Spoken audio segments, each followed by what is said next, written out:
सभी प्यारे बच्चों को नमस्कार। तो इस वीडियो में क्लास 10th मैथ जो अग्रवाल का आंसर पेपर है तो इसमें 2024 और सेट नंबर 5 हल कराने वाले हैं।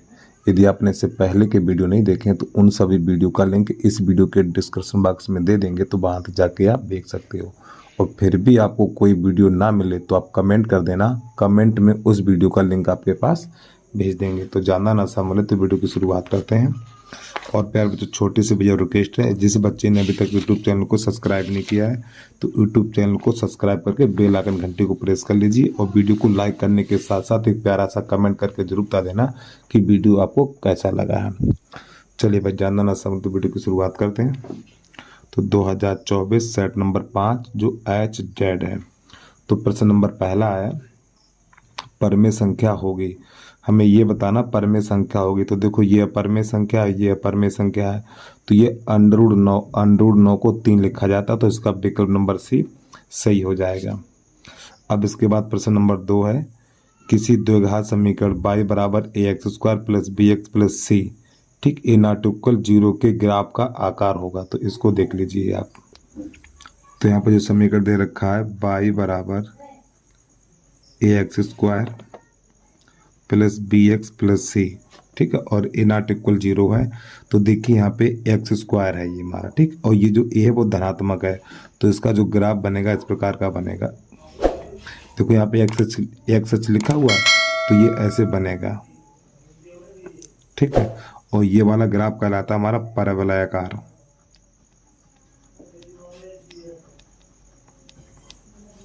ठीक, तो इसका यानी इसका ग्राफ बनेगा इस प्रकार का, तो ये वाला ग्राफ कहलाता है परवलयाकार कहलाता है हमारा, ठीक है।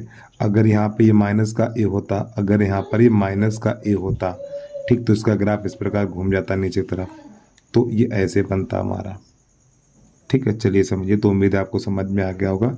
तो इसका विकल्प नंबर ए सही हो जाएगा हमारा। अगला प्रश्न देखिए, प्रश्न है हमारा, समीकरण निकाय x बराबर यानी x बटा ए और y बटा बी। फिर अगला समीकरण है ax प्लस बी वाई बराबर a² प्लस b², तो y का मान कितना होगा। तो प्यारे बच्चों यहाँ समझिए, देखो यहाँ पे y का मान पूछा, तो यहाँ समझिए, देखो यहाँ पे x बटा ए लिखा है और y बटा बी लिखा है, तो x बराबर a हो जाएगा और y बराबर b हो जाएगा। तो हमसे y का मान पूछा तो y बराबर b हो जाएगा, तो इसका विकल्प नंबर सी सही हो जाएगा हमारा, ठीक। चलिए अगला देखिए, यदि समीकरण x² माइनस 4x प्लस ए बराबर 0, यदि समीकरण x² माइनस 4x प्लस ए बराबर 0 का कोई वास्तविक मूल नहीं है, तो कोई वास्तविक मूल नहीं है अर्थात डी का मान माइनस निकलेगा, यानी 0 से छोटा होगा। चलिए कैसे करते हैं देखिएगा इसको आप। तो यहाँ पे सबसे पहले ABC के मान छाटिए, तो यहाँ पर हमें मिलेगा a बराबर 1, a बराबर 1 और b बराबर -4 और c बराबर a। तो प्रश्न कह रहा कोई वास्तविक मूल नहीं है, तो यहाँ पे लिख लीजिए आप, कोई वास्तविक मूल नहीं है। तो जब कोई वास्तविक मूल नहीं होते तो जो d का मान होता है वो 0 से छोटा होता है, यानी d का मान 0 से यानी 0 से छोटा होता है। तो यहाँ पे लिखना हमें d का मान 0 से छोटा होता है, ठीक है।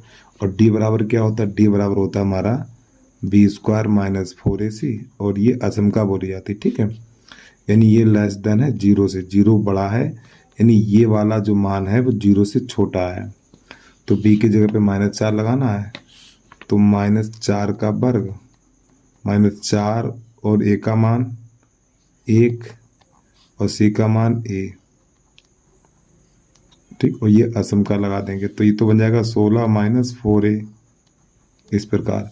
अब यहाँ पे होगा क्या प्यारे बच्चों, इसे 16 को उधर ले जाएंगे, जब इस 16 को उधर ले जाएंगे तो असम का घूम जाएगी, कैसे घूमेगी देखिएगा, -4a इस प्रकार घूम जाएगी हमारी, तो ये माइनस का 16 हो जाएगा, तो माइनस से माइनस कट जाएगा, फिर 4 एकन 4 4 चौक 16। तो जो a का मान होना चाहिए 4 से बड़ा होना चाहिए। अगर a का मान 4 से बड़ा है, a का मान 4 से बड़ा है तो कोई वास्तविक मूल नहीं है। तो यही इसका आंसर आ गया। तो जो हमें अनसोल्ड में दिया हुआ है ये वाला जो विकल्प नंबर डी दिया गलत दिया हुआ है, तो इसका आंसर बेटा ये वाला बी सही होगा। क्योंकि मेरे पास अरिहंत का भी अनसोल्ड है और उसके बाद राजीव का भी अनसोल्ड है, तो उसमें आंसर इसका सही है, लेकिन यहाँ पे गलती से उसने ये वाला दे दिया है, डी ना होके बी वाला सही हो जाएगा हमारा। अब इसके बाद प्रश्न नंबर 5 देखिएगा। इस यानी ये श्रेणी दी हुई है, इसमें 10वां पद ज्ञात करना। तो सबसे पहले श्रेणी लिखेंगे यहाँ पर हम। तो प्रश्न नंबर है हमारा, ये नंबर था जो आपका 4 था और ये प्रश्न नंबर 5 है, इसको देखिएगा। तो यहाँ पे ए पी दे रखी है, यानी कि √2 फिर 2 और 3 √2। तो इसका 10वां पद ज्ञात करना है हमें, ठीक है। 10वां पद ज्ञात करना है तो ए बराबर लिखना √2 और डी बराबर लिखना है 3 √2 माइनस 2 √2। तो डी बराबर मिलेगा हमें, देखो इस 3 में से 2 घटाएंगे 1 और ये √2। अब आपको पता है ये 1 लिखा नहीं जाएगा, तो डी बराबर निकलेगा √2। अब हमें 10वां पद ज्ञात करना है, ठीक है। तो 10वां पद ए 10 बराबर लिखेंगे ए प्लस 9 डी। यही तो 10वां पद होता है। ए का मान √3 सॉरी ए का मान 2 है प्लस 9 गुणा और डी का मान √2। तो प्यारे बच्चों यहाँ पे √ के बाहर 1 होता है, इस √ के बाहर 1 होता है, ठीक है। ये 1 √2 है और ये 9 √2 है, तो ये हो जाएगा 10 √2। अब थोड़ा और समझिएगा, जैसे कि मान लो आपको 2 √3 मिल जाए, ये 2 √3। अब इस 2 को अंदर ले जाएंगे तो इसका वर्ग हो जाएगा। कैसे देखिएगा, 3 गुणा 4, यानी जो संख्या √ के बाहर होती है और उसको अंदर ले जाएंगे तो इसका वर्ग हो जाएगा। इसी प्रकार यहाँ पर 10 है, इस 10 को अंदर ले जाएंगे तो इसका वर्ग हो जाएगा। तो ये बनेगा √2 गुणा 10 पे घात 2, इस प्रकार। फिर हो जाएगा 2 गुणा 100 और 100 का गुणा 2 में कर देंगे तो बन जाएगा 200। तो ये प्रश्न का आंसर आ गया हमारा। तो इसमें विकल्प नंबर सी सही मिल जाएगा हमारा। अब इसके बाद प्रश्न नंबर 6 देखिए, इसमें माध्य ज्ञात करना। ये तो माध्य आपने ज्ञात कर ही लिया होगा।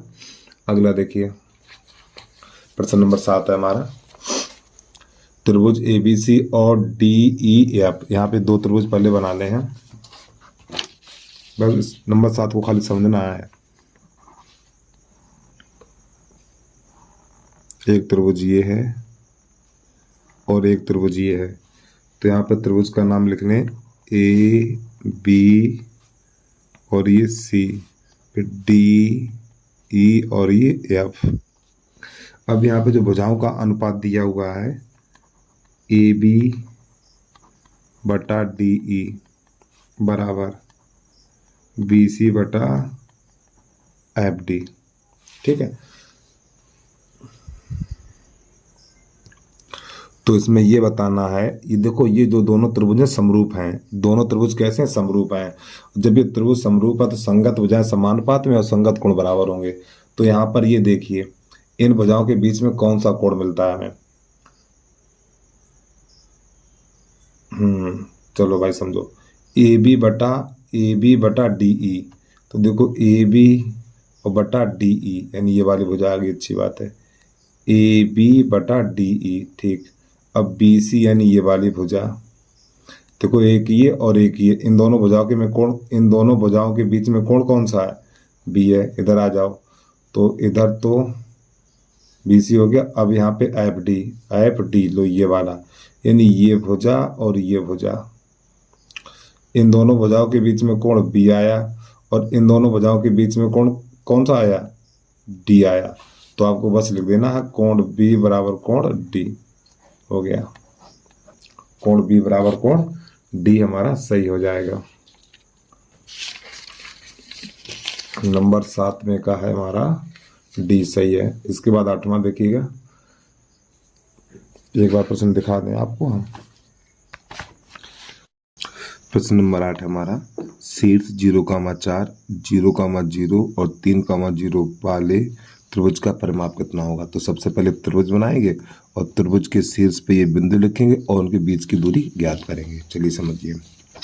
तो यहाँ पे कर लो A, यहाँ कर लो B और यहाँ कर लो C।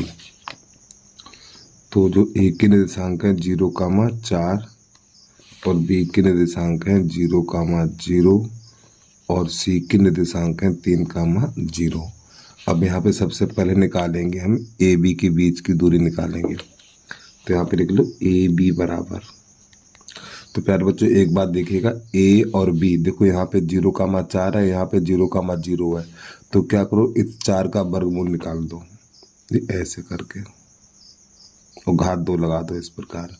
तो ये कितना हो जाएगा, ये 4 ही तो रहेगा भाई, 16 हो जाएगा, 16 का मान 4 हो जाएगा। तो बराबर 4, यानी ये वाली दूरी निकली हमारी 4।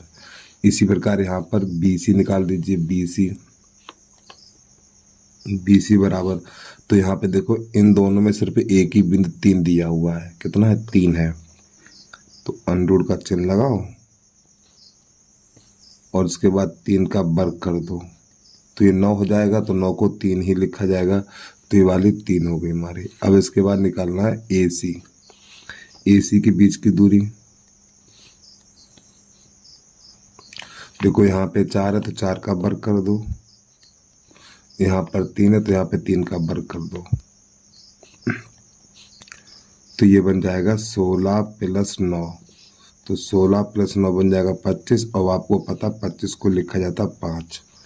तो इसका मान 4, इसका मान 3 और इसका मान 5। तो त्रिभुज का परिमाप,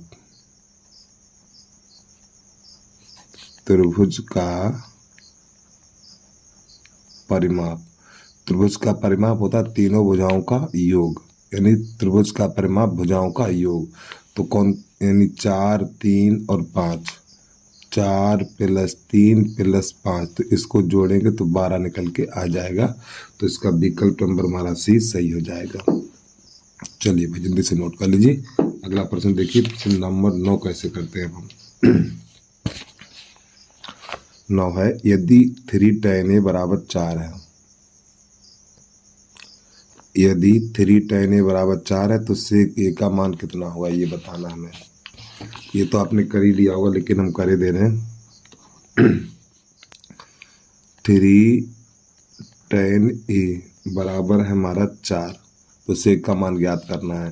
तो प्यारे बच्चों इस 3 को उधर भेज दो, इस 3 को भेजो इधर। तो ये बन जाएगा हमारा tan A बराबर 4/3। अब tan होता क्या, हमारा tan होता है लंब बटा आधार। तो लंब हो जाएगा 4 और आधार हो जाएगा 3। तो पाइथागोरस प्रमेय में से कर्ण निकालेंगे। तो कर्ण का वर्ग बराबर आधार का वर्ग प्लस लंब का वर्ग। तो कर्ण का वर्ग बराबर ये 4 कर दीजिए यहाँ पे, ठीक है। 4 का वर्ग तो 9 + 16, तो इधर से घात हटेगी। तो कर्ण बराबर √25। तो के का मान निकलेगा 5। तो हम, यानी हमसे सेक पूछा गया है। तो सेक ए बराबर होता है हमारा आधार बटा कर्ण।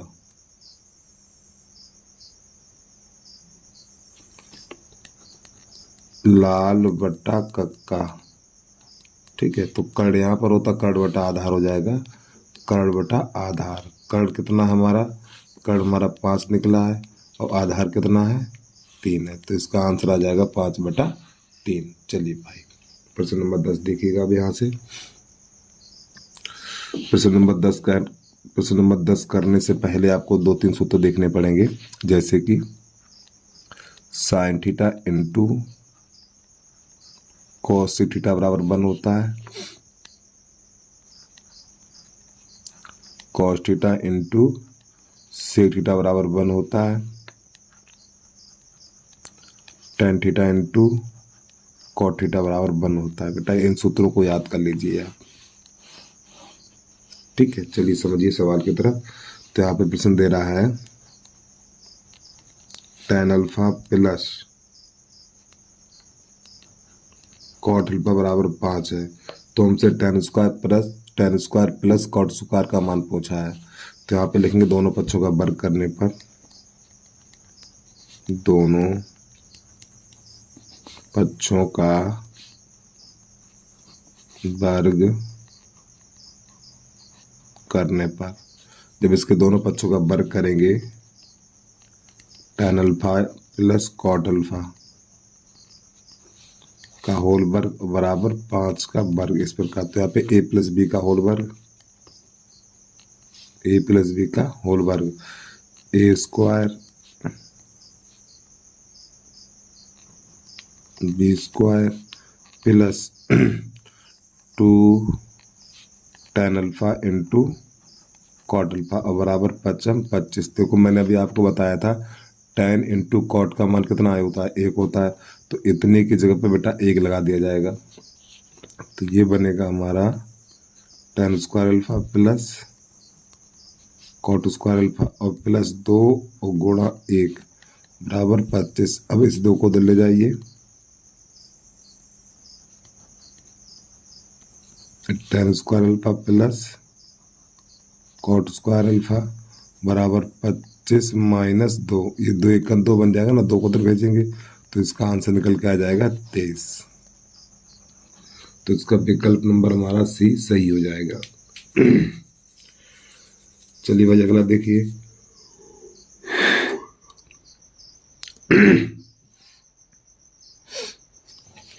प्रश्न नंबर 11 है हमारा। यहाँ पे लिखा हुआ साइन थीटा बराबर कॉसिक थीटा, साइन थीटा बराबर कॉसिक थीटा।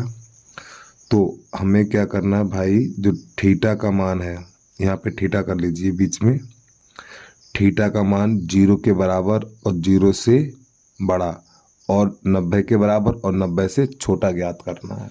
ये थीटा है, यहाँ पर 0 लग रहा है, थीटा कर लीजिए आप।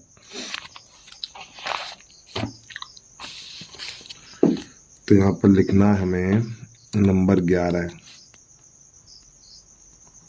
साइन थीटा बराबर कोसेक थीटा, साइन थीटा बराबर कोसेक थीटा। तो ये जो हमारा साइन थीटा है ना, साइन थीटा बराबर और कोसेक को लिख दो 1 बटा साइन थीटा, इस प्रकार इसका इसमें गुणा कर दो तो ये बन जाएगा साइन स्क्वायर थीटा बराबर 1। इधर से घात हटेगी या भी रुक जाइए, साइन थीटा बराबर 1 पे घात 2 लगा सकते हैं, तो ये घात से घात चली जाएगी हमारी। तो ये साइन है, साइन में ही देखिए एक मान किसका है, तो साइन थीटा बराबर साइन 90। तो ये साइन से साइन चला जाएगा तो थीटा बराबर निकलेगा 90 अंश हमारा। तो यही प्रश्न का आंसर हो गया। तो इसका विकल्प नंबर अभी तो नहीं, देखो ये थीटा बराबर 90 निकला। अब इसको रेडियन में चेंज करेंगे, तो अंश को रेडियन में चेंज करने के लिए अंश गुणा पाई बटा 180 से गुणा कर देते हैं, यानी कि किसी डिग्री को अंश में बदलने के लिए पाई बटा 180 से गुणा कर देते हैं। तो 90 1 90 और 90 दूनी 180। तो जो हमारा इसका आंसर निकला है भैया थीटा बराबर पाई बाई 2, ये आंसर निकल के आ गया। ठीक, और जो पाई होता है ना हमारा, ये पाई का मान 180 अंश होता है। जब पाई की जगह पे 180 अंश लगाएंगे तो 90 ही हमें मिल जाएगा। प्रश्न नंबर 12 है sine theta minus cos theta बराबर 0। तो आपको एक चीज देखनी है कि साइन और कॉस में किसका मान बराबर है, तो वो किसका 45 का। तो थीटा बराबर हो जाएगा हमारा 45, क्योंकि साइन 45 का मान 1/√2 और कॉस 45 का मान 1/√2। तो 1/√2 से 1/√2 कट जाएगा तो 0 निकल के आ जाएगा। अब जो हमसे मान पूछा गया है साइन पे घात 4 थीटा प्लस कॉस पे घात 4 थीटा, इसका मान पूछा गया। तो मैं थीटा की जगह 45 लगा दीजिए, तो ये बन जाएगा साइन 45 और इस पे घात 2 लगा देंगे इस प्रकार। अब कॉस, ये बन जाएगा कॉस 45, इसके ऊपर घात 4 लगा देंगे तो साइन 45 का मान 1/√2 प्लस 1/√2 और घात 4 रहेगी, ठीक है 4। अब 1/√2 का गुणा 4 बार करेंगे तो देखो 1/√2 1/√2 इस प्रकार की, घात 4 है ना इसकी भाई, घात 4 है तो 4 बार गुणा करेंगे, तो ऊपर गुणा करेंगे तो 1 ही रहेगा, यहाँ पे 2 कर लो। अब इसका गुणा करेंगे 2 और इसका गुणा करेंगे 2, तो 2 दूनी 4 बन जाएगा। तो 1/√2 का गुणा 4 बार करेंगे तो 1/4 बन जाएगा, ये 1/4। इसी प्रकार ये भी 1/4 बन जाएगा। अब इसके हर कैसे हैं भाई, इसके हर समान है, तो जब हर समान है तो अंश को जोड़ दीजिए, 1 और 1 2, 2/4, तो 2 एकन 2, 2 दूनी 4, तो इसका जो आंसर निकला 1/2 निकल के आ गया। तो विकल्प नंबर बी हमारा सही हो जाएगा। प्रश्न नंबर 13 देखिएगा। एक बिंदु Q से एक वृत्त पर स्पर्श रेखा की लंबाई 14 सेंटीमीटर। चलिए भाई समझिएगा इसको भी। ये हमारा एक वृत्त है, इधर वृत्त के बाहर एक बिंदु है Q और ये वृत्त का केंद्र है। तो प्रश्न कह रहा है एक बिंदु Q से एक वृत्त की स्पर्श रेखा की लंबाई, तो बेटा ये बना दी हमने स्पर्श रेखा, ठीक है। ये स्पर्श बिंदु कहलाता और ये हमारा Q है। इसकी लंबाई यहाँ से लेके यहाँ तक की दूरी हमारी 24 है। फिर Q तथा Q की वृत्त के केंद्र से दूरी, और ये वाली दूरी हमारी है 25 सेंटीमीटर, यानी Q से वृत्त के केंद्र की दूरी 25 सेंटीमीटर है। अब प्यारे बच्चों एक बात ध्यान समझिएगा, वृत्त के केंद्र से स्पर्श बिंदु को मिलाते हैं, ठीक है। वृत्त के केंद्र से स्पर्श बिंदु को मिलाते हैं तो ये कोण बन जाता है 90 अंश का हमारा। और यहाँ पे लिख लीजिए आप A इस प्रकार, ठीक। तो यहाँ पे लिखेंगे समकोण त्रिभुज। इसमें हमें त्रिज्या ज्ञात करनी है इसकी, ठीक। ये वाली दूरी ज्ञात करनी है, ये त्रिज्या कहलाती है हमारी समकोण त्रिभुज OAQ में। तो पाइथागोरस प्रमेय लगा दो भैया, कर्ण का वर्ग आधार का वर्ग प्लस लंब का वर्ग। तो कर्ण 90 अंश के सामने वाली भुजा कर्ण कहलाती है, तो यहाँ लिख दो 25 का वर्ग, आधार मान लो आधार ये है EO का वर्ग प्लस AQ का वर्ग, सीधा 24 लिख दो यहाँ पे, 24 सीधी डायरेक्ट 24 का वर्ग, 25 का वर्ग 625 होता है बराबर AO का वर्ग और प्लस 24 का वर्ग 576 होता है, ठीक। अब इसको उठा के इधर ले आइए तो हो जाएगा 625 माइनस 576 बराबर AO का वर्ग। तो AO का वर्ग बराबर 15 में तो 6 जाएगा तो 9 बचेगा, यहाँ पे रह गया 1, फिर यहाँ से दहाई लेंगे 11 में से 7 जाएगा तो बचेगा 4, इतना। तो AO का वर्ग बराबर 7 पे घात दो, घात से काट दो, घात से घात कट जाएगी, तो AO बराबर 7 सेंटीमीटर निकल के आ जाएगा। और यही हमारी बेटा वृत्त की त्रिज्या है। OA क्या वृत्त की त्रिज्या है, ठीक, 7 सेंटीमीटर निकल के आ गई है। प्रश्न नंबर है हमारा 14, इसको देखिएगा। यदि एक बिंदु P से और केंद्र वाले किसी वृत्त पर PA और PB स्पर्श रेखाएं परस्पर 80 अंश कोण पर झुकी हैं, तो कोण POA होगा। इसको समझिएगा आप लोग। देखो ये तो मैंने बना दिया बेटा एक वृत्त, और वृत्त के बाहर ले लिया एक बिंदु P, इसको यहाँ से मिलाना है और इसको यहाँ से मिलाना, ठीक है। और ये वृत्त का केंद्र हो गया, यहाँ लिख लो A, यहाँ लिख लो B।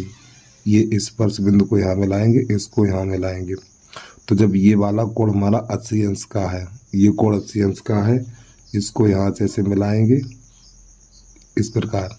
जब ये पूरा 180 अंश होता है हमारा, तो 40 का ये हो जाएगा, 40 का ये हो जाएगा, और इन दोनों आमने सामने कोणों का योग 180 अंश होता है।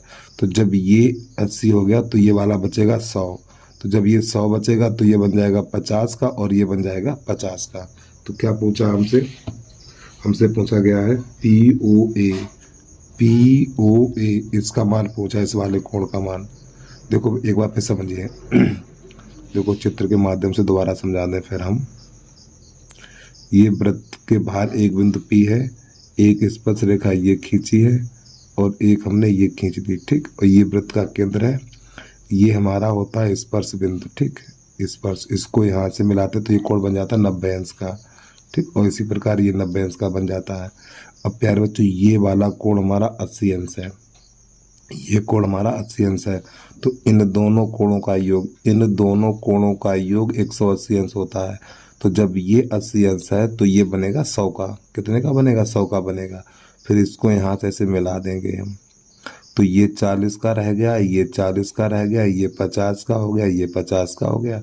यहाँ पे लिख दो ए, यहाँ लिख दो बी, यहाँ लिख दो पी और यहाँ लिख दो ओ। तो बस ये वाला जो कोण हो गया हमारा 50 अंश का हो गया है। ठीक है, तो उम्मीद है आपको समझ में आ गया होगा। तो विकल्प करना तो आपको ऐसे ही कर दो भैया, ज़्यादा मेहनत मत करिए आप।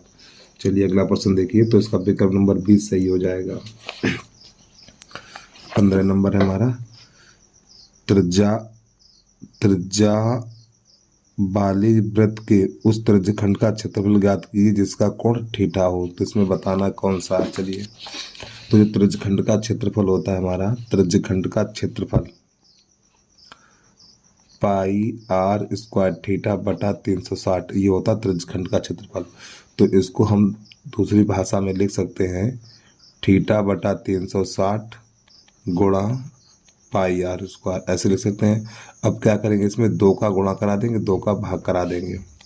तो 360 का गुणा 2 में करेंगे तो ये बन जाएगा 720 और इसका इसमें करेंगे तो बन जाएगा 2 पाई आर स्क्वायर। तो अब देखिए कहाँ पर ये विकल्प मिला हमें। तो ये विकल्प नंबर हमारा 20 सही हो जाएगा। अब इसके बाद प्रश्न नंबर है हमारा 16, उसको देखिएगा। एक ठोस पाइप का व्यास, देखो व्यास हमें दे रखा भैया, व्यास बराबर है 4 सेंटीमीटर। तो त्रिज्या कितनी हो जाएगी, 2 सेंटीमीटर हो जाएगी। फिर क्या कह रहा प्रश्न, तथा उसकी लंबाई यानी कि h बराबर दे रखा है 20 सेंटीमीटर। तो पाइप में प्रयुक्त धातु का आयतन होगा। तो इसका हमें आयतन ज्ञात करना, बेलन का आयतन।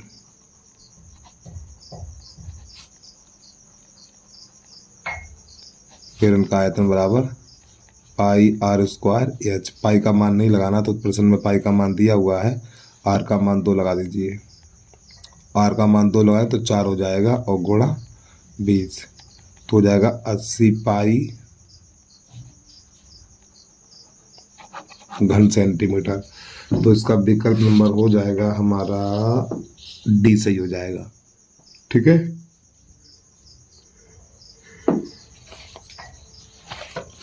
अगला नंबर है आर त्रिज्या के एक ठोस अर्धगोले का कुल पृष्ठीय क्षेत्रफल कितना होगा। तो अर्धगोले का कुल पृष्ठीय क्षेत्रफल होता है 3 पाई आर स्क्वायर। ठीक है, 3 पाई आर स्क्वायर, इस पे टिक लगा लीजिए आप।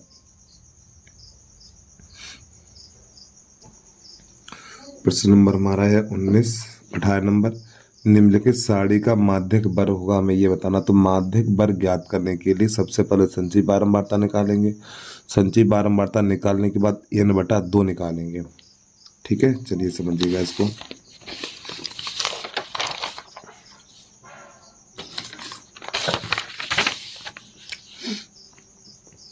प्रश्न नंबर 18 है। तो यहाँ पे 0 से 10, 10 से 20, 20 से 30, 30 से 40 और 40 से 50। वर्ग अंतराल है हमारा 2, 8, 12, 18 और ये 10। तो इसके संचयी बारंबारता निकालेंगे तो ये 2 तो ऐसे लिख लिया जाएगा, 2 और ये 8, 10, 10 और ये 12, 22, 22 और 18, 32, 32 क्यों हो जाएगा भाई, 40 हो जाएगा ये, 40 और 10, 50। अब ये मान होता हमारा n का, तो नई लाइन से लिखना है, यानी n/2, 50/2 तो बराबर 25। अब आप ये देखिए 25 किसके बीच में आता है, ये 25 है किसके मध्य आएगा, तो 25 40 में मिलेगा ये। और 40 के सामने जो वर्ग अंतराल है वो कितना है, 40 के सामने जो वर्ग अंतराल है हमारा 30 से 40, 30 से 40 है, तो यही इसका आंसर हो जाएगा 30 से 40। ये वाला सी सही हो जाएगा हमारा 30 से 40। ठीक है, तो प्रश्न नंबर हमारा 19 है। एक बारंबारता सारणी का माध्य और माध्य क्रमशः 30, 35 है। तो इसका बहुलक ज्ञात कीजिए। इसको देखिएगा अब आप लोग।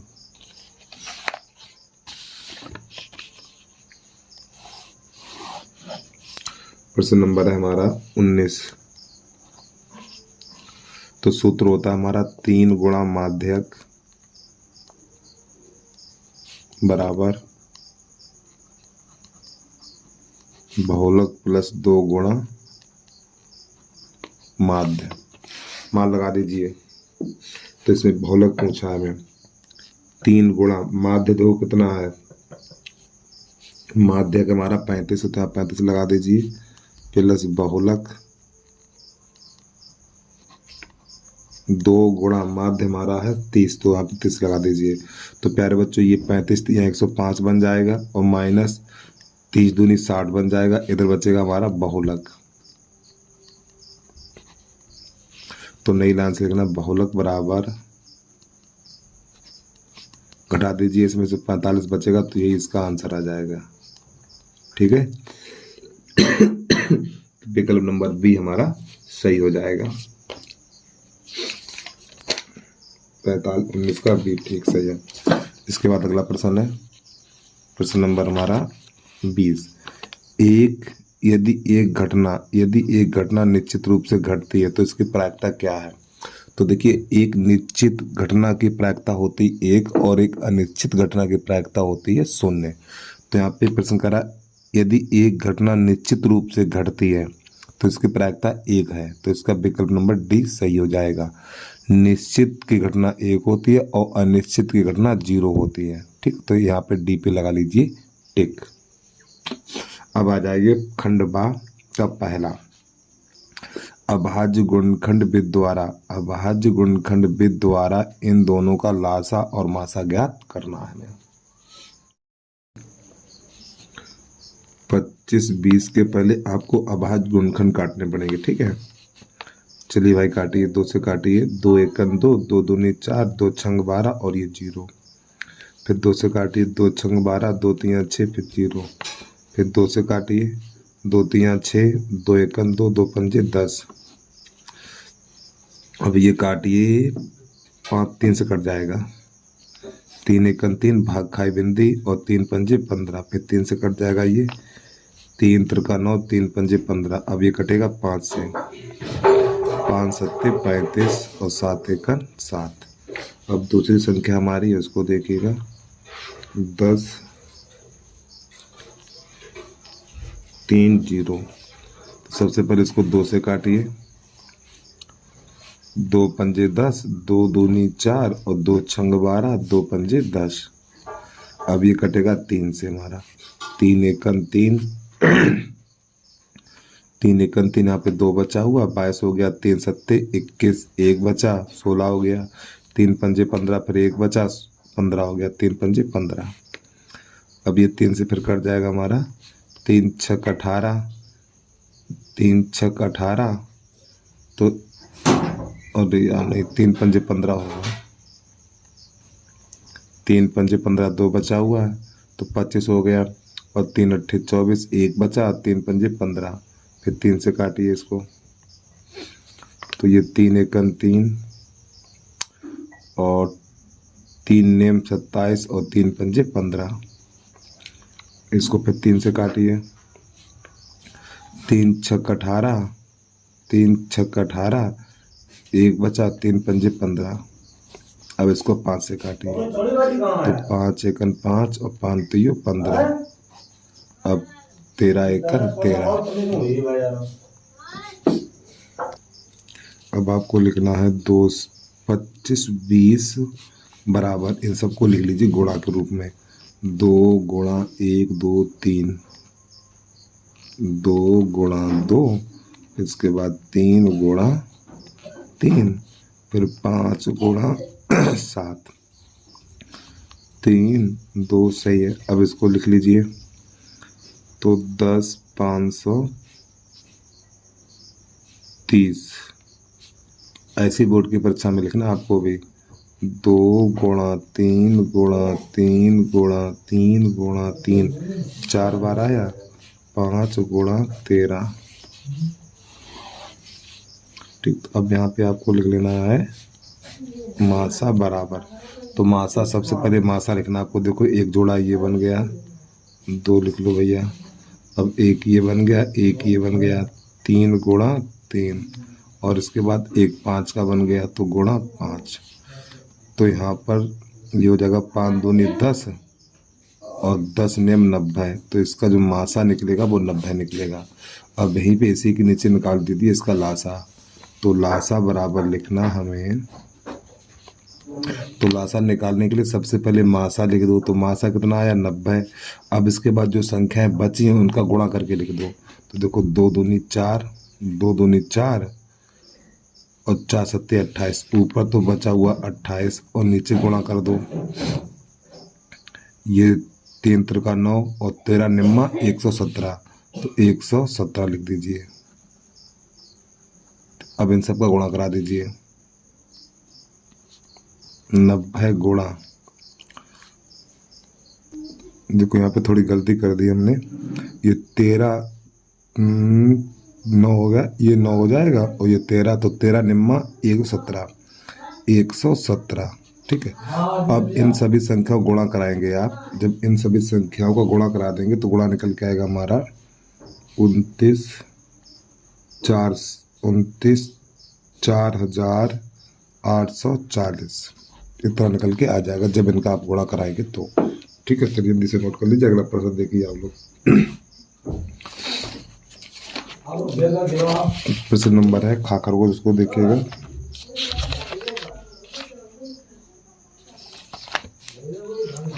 तो यहाँ पे लिखा हुआ सिद्ध कीजिए कि 2 √3 एक अपरमेय संख्या है। सिद्ध कीजिए कि 2 √3 एक अपरमेय संख्या है। इसको मैं कई बार करा चुका हूँ तो इसको हम नहीं कराएंगे। ठीक है, छोड़ देना इसको। अब यहाँ पे आ जाइए। यदि कोई रेखा ABC त्रिभुज की भुजा AB तथा AC को क्रमशः D और E पर प्रक्षेपित करे तो भुजा BC के समांतर हो, तो सिद्ध कीजिए ये चीज़। इसको देखिए, बहुत बढ़िया, बहुत ही जबरदस्त प्रश्न है। इसको कैसे करना है देखिए आप।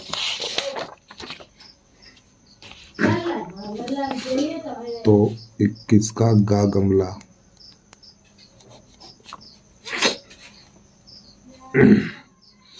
तो एक बनाना हमें त्रिभुज,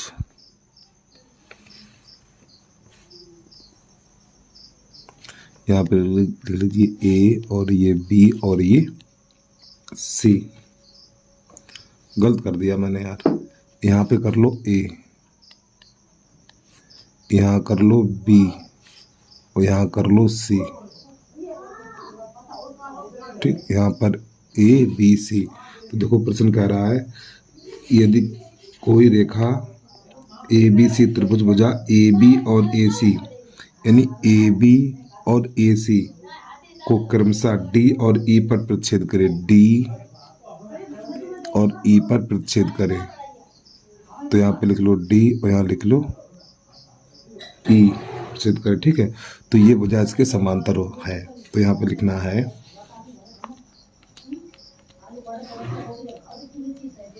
दिया है त्रिभुज ABC में ये वाली भुजा इसके समांतर है। ठीक है, DE समांतर BC।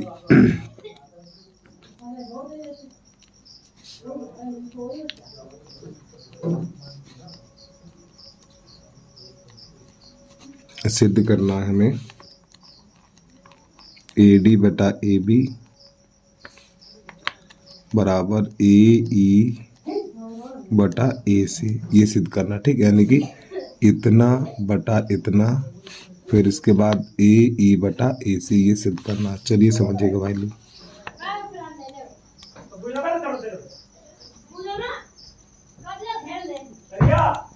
उत्पत्ति, तो ये वाला त्रिभुज लिखेंगे हम। त्रिभुज ABC में DE समांतर BC आगे लिख देना, दिया है। और प्यारे बच्चों, ये छोटी सी रिक्वेस्ट है, जिस बच्चे ने अभी तक यूट्यूब चैनल को सब्सक्राइब नहीं किया है तो यूट्यूब चैनल को सब्सक्राइब करके बेल आइकन घंटी को प्रेस कर लीजिए और एक प्यारा सा कमेंट करके जरूर बता दीजिए कि वीडियो आपको समझ में आ रहा है या नहीं आ रहा है। बस भैया सपोर्ट करते रहिए बराबर आप। अब आप ये बताइए, जब ये वाली भुजा इसके समांतर है तो यहाँ पे थेल्स प्रमेय लगाते हैं हम। ठीक है,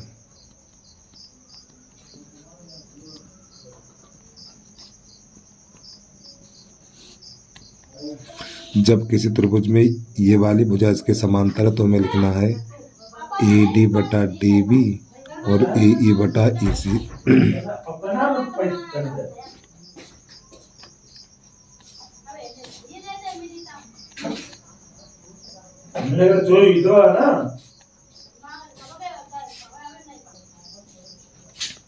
ए डी बटा डी बी बराबर ए ई बटा ए सी। अब यहाँ पे क्या करना, दोनों पक्षों को पलटना है हमें। दोनों पक्षों को पलटेंगे, दोनों पक्षों को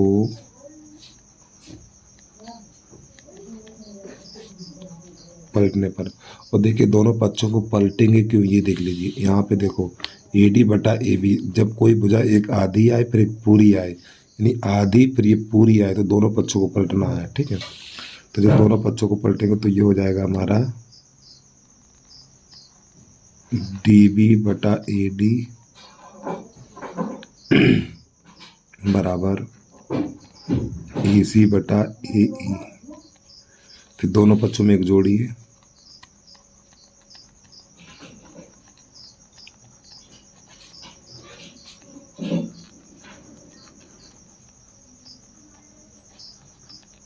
दोनों पक्षों में एक जोड़ने पर, जब इसके दोनों पक्षों में एक जोड़ेंगे तो डी बी बटा ए डी प्लस 1 ए सी बटा ए ई प्लस 1। इधर इसके नीचे कर लो, इधर इसके नीचे कर लो, तो इसका इसमें, इसका इसमें, D B plus A D बटा ए डी बराबर ए सी प्लस ए ई बटा ए ई। इतना।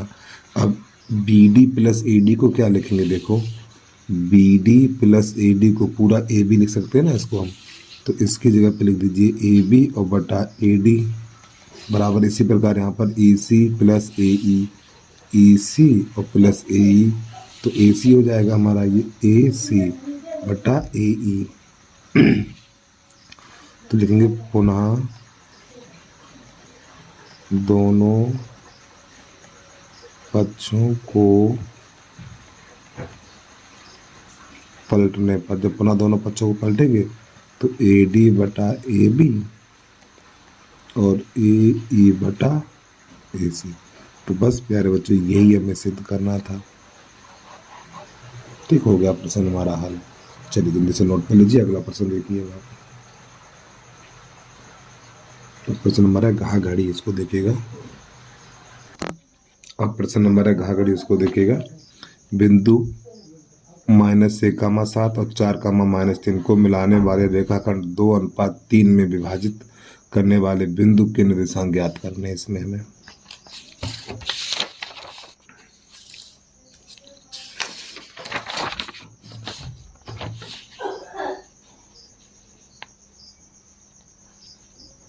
किसका है हमारा घा घड़ी, और बोर्ड की परीक्षा में आपको प्रश्न संख्या ऐसी ही डालनी, 21 का घा, 22 का घा, ऐसे करके, ठीक है।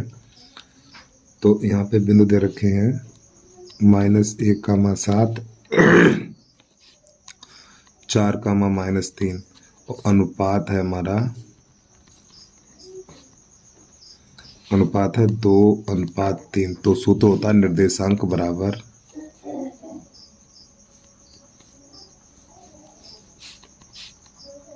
M1x2 प्लस M2 x1 बटा M1 प्लस M2 कामा M1y2 प्लस M2 y1 बटा M1 plus M2।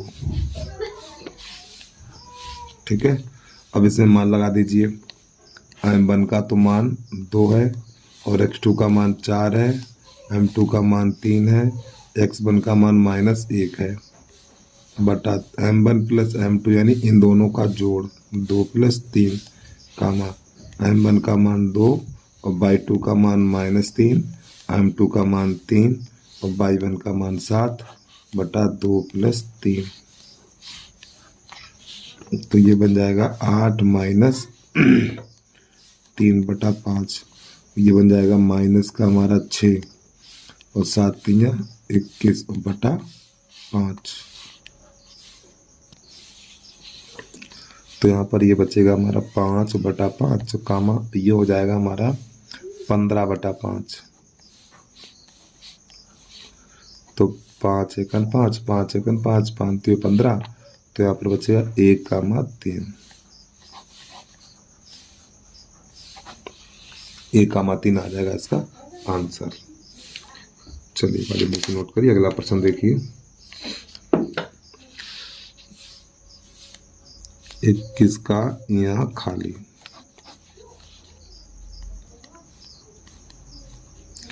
Cosec theta बराबर 2। तो प्यारे बच्चों यहाँ पर कोसिक थीटा बराबर 2 है, तो आप कोसिक में ही देखिए 2 किसका है। कोसिक थीटा बराबर ये हो जाएगा 30 का मान। कितने का? कोसिक 30। ठीक है, तो जब कोसिक 30 का मान ही हो जाएगा तो कोसिक से कोसिक कट जाएगा, तो थीटा बराबर निकाल लीजिए 30 अंश। अब जो हमसे मान पूछा गया है cot theta plus sine theta बटा 1 प्लस कोस थीटा, इसका मान पूछा गया है। तो थीटा की जगह पे हमें क्या करना है, थीटा की जगह पे 30 लगा दीजिए। तो ये बन जाएगा हमारा कॉट 30 प्लस साइन 30 बटा 1 प्लस कॉस 30। मान लगा दीजिए। कॉट 30 का मान √3 होता है, प्लस साइन 30 का मान 1/2 और बटा 1 प्लस इसका मान होता है √3/2। तो भाई ये तो √3 ही रहेगा। 1/2 और बटा इसका इसमें कर लो तो 2 प्लस √3 और बटा 2। तो ये 2 से 2 चला जाएगा हमारा। तो यहाँ पर बचेगा √3 और प्लस 1/2 प्लस √3। अब इसका यहीं पे पर में कर दो 2 माइनस √3 और बटा 2 माइनस √3। तो ये √3 प्लस, अब इसका गुणा इसमें करेंगे तो ये बन जाएगा 2 माइनस √3 और बटा, अभी एक बार प्लस एक बार माइनस है तो ये बन जाएगा 4 माइनस 3। तो ये √3 प्लस 2 माइनस √3।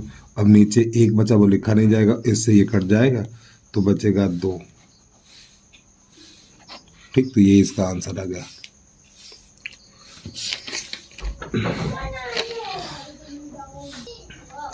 अब इसके बाद प्रश्न नंबर 21 के बाद, यानी 21 का यहाँ है के बाद हमारा इसमें एक और बचा क्या, कोई अभी एक और बचा हुआ 4 चम्मच। सिद्ध कीजिए कि बिंदु इतने इतने एक समबाहु त्रिभुज के शीर्ष हैं। उसको भी देख लीजिए आप।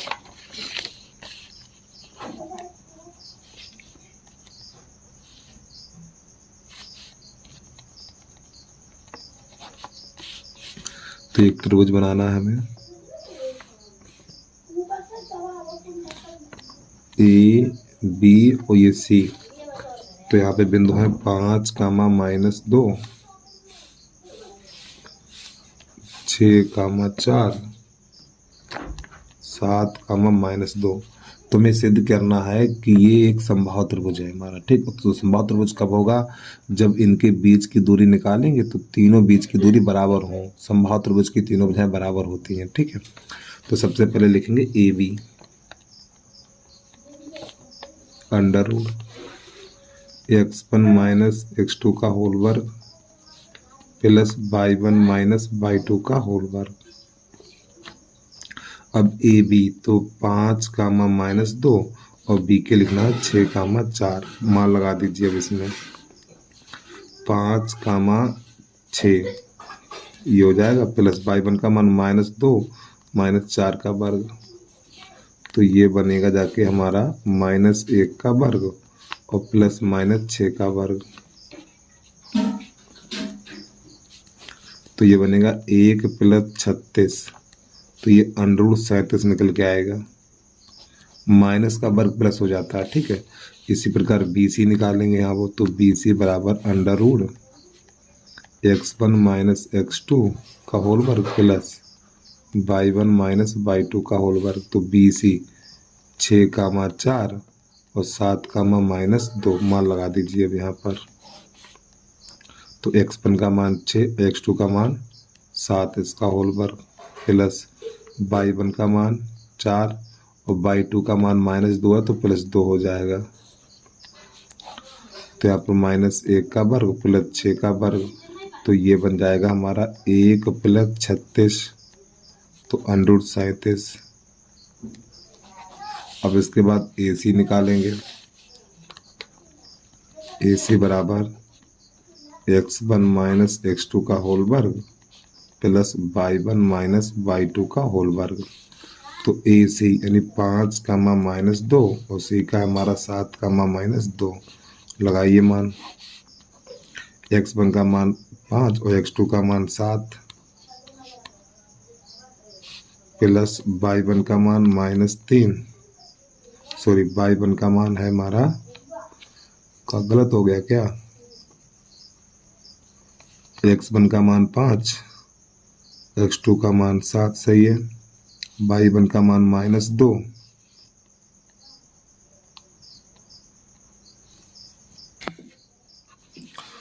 देखो y1 का मान कितना है, y1 का मान है -2 और y2 का मान है -2 तो +2 हो जाएगा, इसका होल वर्ग ये से कट जाएगा। तो यहाँ पर बचेगा हमारा -2 का वर्ग। तो -2 का वर्ग कितना होता है, 4 होता है, तो 4 का 2 लिखा जाएगा। तो प्यारे बच्चों थोड़ी माफ़ी चाहता हूँ, यहाँ पे मैंने गलत बोल दिया था। देखो प्रश्न में मैंने समद्विभाव देख पाया लेकिन समझ नहीं पाया था उसको। यहाँ पे समद्विभाव त्रिभुज लिखा हुआ था लेकिन मैंने आपको बता दिया समबाहु त्रिभुज। ठीक है, एक बार फिर देख लीजिए यहाँ पे क्या लिखा हुआ है, समद्विभाव त्रिभुज। समद्विभाव त्रिभुज क्या होता है, ऐसा त्रिभुज जिसकी दो भुजाएं बराबर हों। और मैंने आपको समबाहु त्रिभुज बता दिया।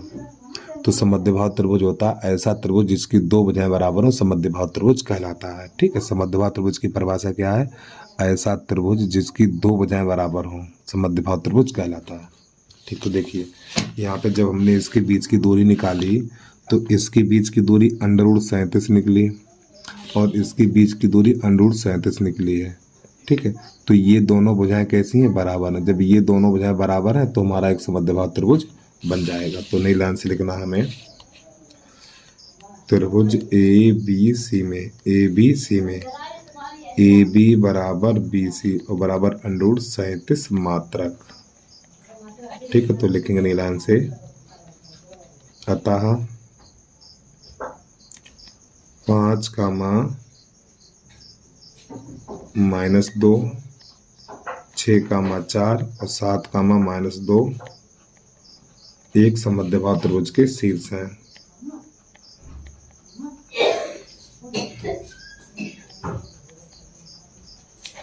समद्विभाव त्रिभुज के शीर्ष है। ठीक, इस प्रकार आपको ये हल कर देना है। अब इसके बाद प्रश्न नंबर चलेगा हमारा 22। यहाँ से देखिए 22 नंबर कैसे हल करते हैं उसको देखिएगा। 22 नंबर है, दिखाइए कि रैखिक समीकरण 3x - y बराबर 2 और 3x - 3y बराबर 6 के अनेक हल होंगे, ये दिखाना हमें। तो यहाँ पे दो समीकरण दे रखे हैं, 3x - y बराबर 2। तो देखो प्रश्न कह रहा अनेक हल है, तो अनेक हल की कंडीशन क्या होती है, a1 बटा a2 इक्वल b1 बटा b2 इक्वल c1 बटा c2। ये तीनों आपस में अनुपात बराबर होते हैं। ठीक, चलिए समझिए, ये तो पहला समीकरण हो गया। दूसरा समीकरण है हमारा 9x - 3y और बराबर 6। ठीक है, तो यहाँ पर क्या करना, हमें लिख लेना है 3/9 बराबर, यहाँ पे -1 बटा -3 और बराबर 2/6। जो कट जाए उसे काट दीजिए, 3 एकन 3, 3 त्रिका 9, माइनस से माइनस, 2 एकन 2, 2 तियाँ 6। तो 1/3 बराबर 1/3 बराबर 1/3। तो देखो तीनों कैसे आगे बराबर आ गए। तो यहाँ पे लिखना है अतः समीकरण युग्म कैसे हैं, समपाती हैं। ठीक, कैसे समपाती हैं, इसलिए अपरिमित रूप से अनेक हल होंगे। इसलिए अपरिमित रूप से अनेक हल हैं। ठीक है, तो ये प्रश्न हो गया हमारा कंप्लीट। अब इसके बाद अगला प्रश्न देखिएगा आप लोग। अब प्रश्न नंबर है हमारा खा खरगोश। भूमि के किसी बिंदु P से एक 10 मीटर ऊंचे भवन के शिखर का उन्नयन कोण 30 अंश है। भवन के शीर्ष पर एक ध्वज है। ध्वज के शिखर का P से उन्नयन कोण 45 अंश है। तो ध्वज दंड की लंबाई ज्ञात करनी है। ठीक, प्रश्न देख लीजिए सही तरीके से। पहले आप इसको हल कैसे करना है वो देखिएगा आप लोग। तो देखिए, सबसे पहले बनानी एक भूमि। ये हमारी भूमि है। ठीक है, यहाँ पर एक बिंदु है P। भूमि के किसी बिंदु P से 10 मीटर ऊंचे भवन, तो ये 10 मीटर ऊंचा भवन है हमारा। एक 10 मीटर ऊंचे भवन के शिखर का उन्नयन कोण 30 अंश है। तो इसको यहाँ से इस प्रकार हम मिला देंगे तो ये कोण बन गया हमारा 30 अंश का। फिर प्रश्न आगे कह रहा है 30 अंश है, भवन के शिखर पर एक ध्वज है, तो इसके ऊपर एक बेटा ध्वज भी यानी झंडा लगा हुआ है यहाँ पर ये। ठीक है,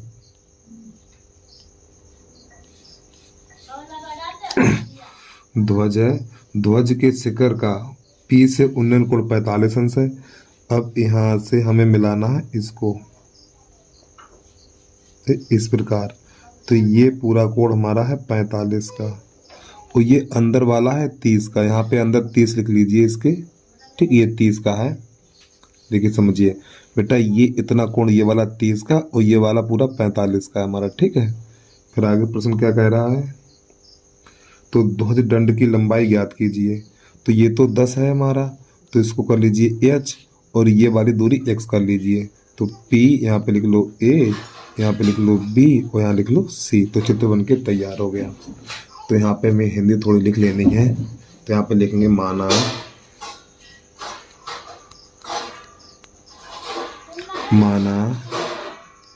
AB एक भवन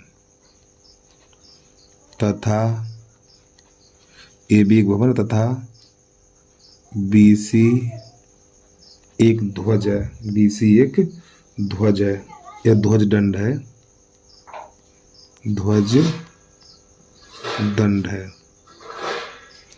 तो सबसे पहले देखो ये वाला कोण लेना है हमें, ये। ठीक है, ये वाला। तो यहाँ पे लिखना है समकोण त्रिभुज PAB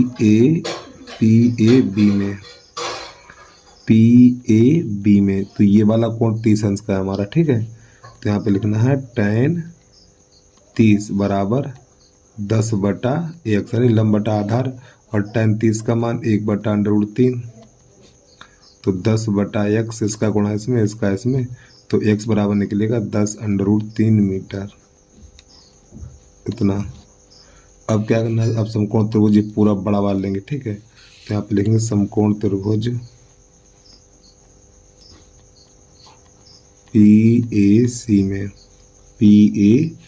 में tan 45 बराबर h + 10 और बटा x। इसका मान 1, तो h +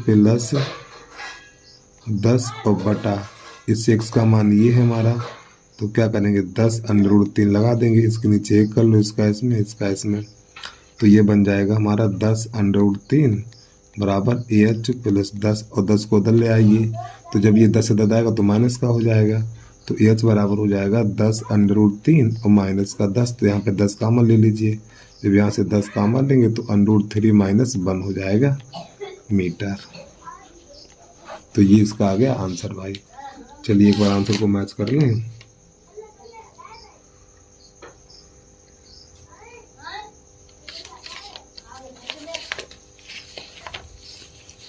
ये प्रश्न नंबर है हमारा 22 का खा खरगोश। आंसर क्यों नहीं आया भाई, 22 का खा खरगोश।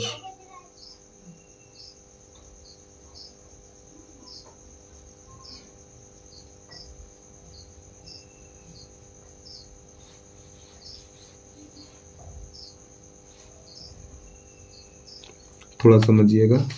देखो यार, इसने लफड़ा कर दिया सब। देखो यहाँ पे क्या लिखा हुआ है, यहाँ पे 22 लिखा हुआ है, ठीक है, यहाँ पे 22 लिखा हुआ है, लेकिन जो इसका आंसर दे रहा है ये देखिए आप, ठीक, आंसर इस प्रकार दे रहा है, दूसरे का खा। ठीक, कोई बात नहीं। देखो 21 को आप 1 समझिए, 21 को 1 समझिए, 22 को 2 समझिए, 23 को 3 समझिए, 24 को 4 समझिए और 25 को 5 समझिए। कोई बात नहीं। यहाँ पे देखिए ये खा खरगोश का आंसर ये दे रखा, हम ये भी निकाल के आपको दिखाई दे रहे हैं 7.32। कैसे आएगा वो बता दे रहा हूँ आपको, थोड़ा समझिएगा। देखो 10, तो प्यारे बच्चों अंडर अगर आप इतना निकाल दे तो कोई नंबर काटेगा नहीं आपका। तो अंडर 3 का जो मान होता है हमारा 1.732 होता है अंडर 3 का मान, और ये -1। तो अब यहाँ पे क्या करना है, इसमें से इसे घटाएंगे, 1 को घटा देंगे तो बचेगा हमारा 0.732 बचेगा।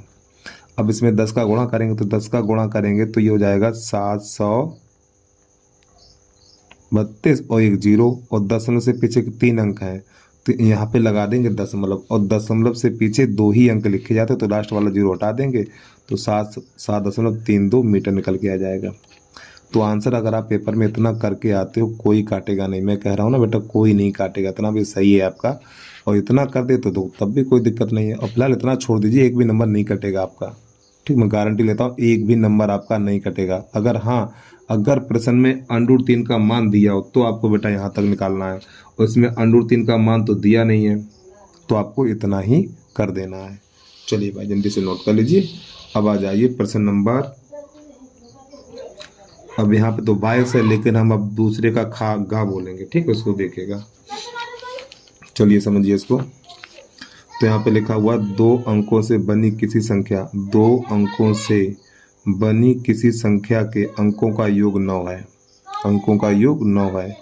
यदि संख्या के अंकों को पलट दिया जाए तो नई संख्या मूल संख्या से 27 अधिक हो जाती, तो संख्या ज्ञात कीजिए। तो सबसे पहले लिखना माना इकाई का अंक बराबर 22, दहाई का अंक बराबर x। तो नई लाइन से अभीष्ट संख्या,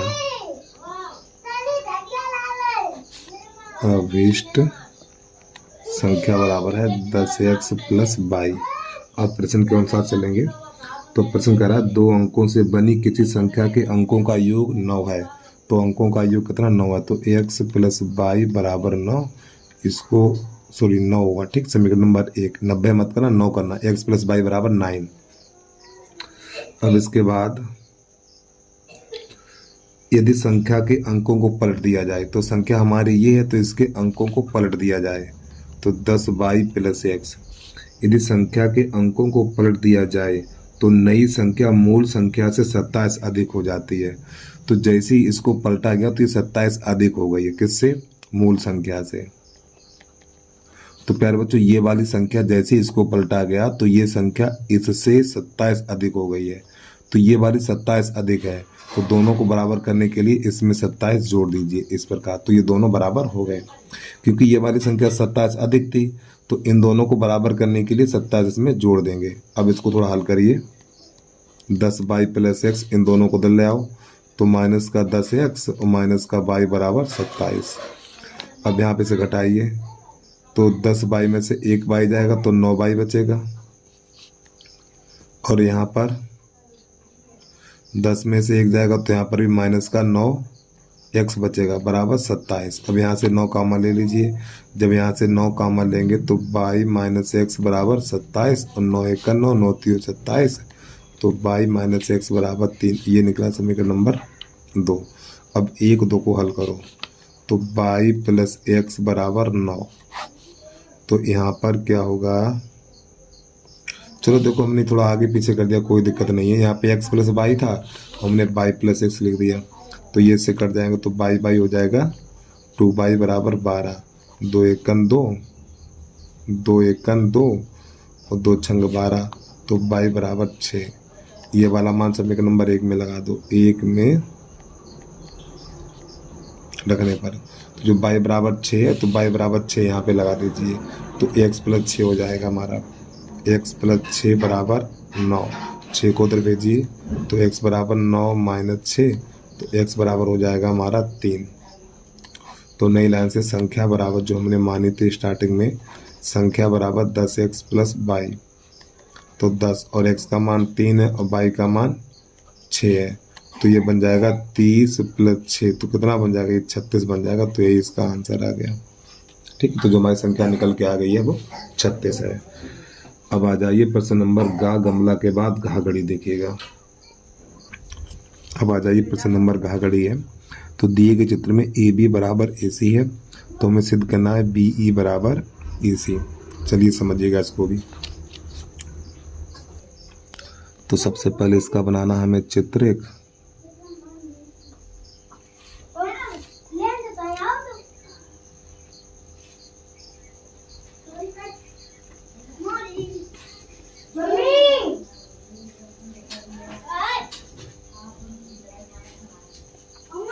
तो यहाँ पे लिखना ए, यहाँ लिखना है बी और यहाँ लिखना है सी। ये वाला जो स्पर्श बिंदु है ई है हमारा, और इसके बाद ये वाला स्पर्श बिंदु एफ है और ये डी है। तो प्यारे बच्चों, प्रश्न को शुरू करने से पहले एक चीज़ बता दें आपको। देखो, ये हमारा व्रत है, तो ये दो स्पर्श रेखाएं कौन कौन सी, ये दोनों स्पर्श रेखाएं हैं और ये दोनों स्पर्श रेखाएं। तो व्रत की स्पर्श रेखाएं बराबर होती हैं, ठीक है। तो ये और ये इतनी बराबर होंगी। फिर इधर वाली ये वाली यानी ई सी और एफ सी ये बराबर होंगी। इस प्रकार ए डी और ये ए एफ बराबर होंगे आपस में, ठीक है। तो चलिए समझिए। तो पहले यहाँ पे लिख लें हम, दिया है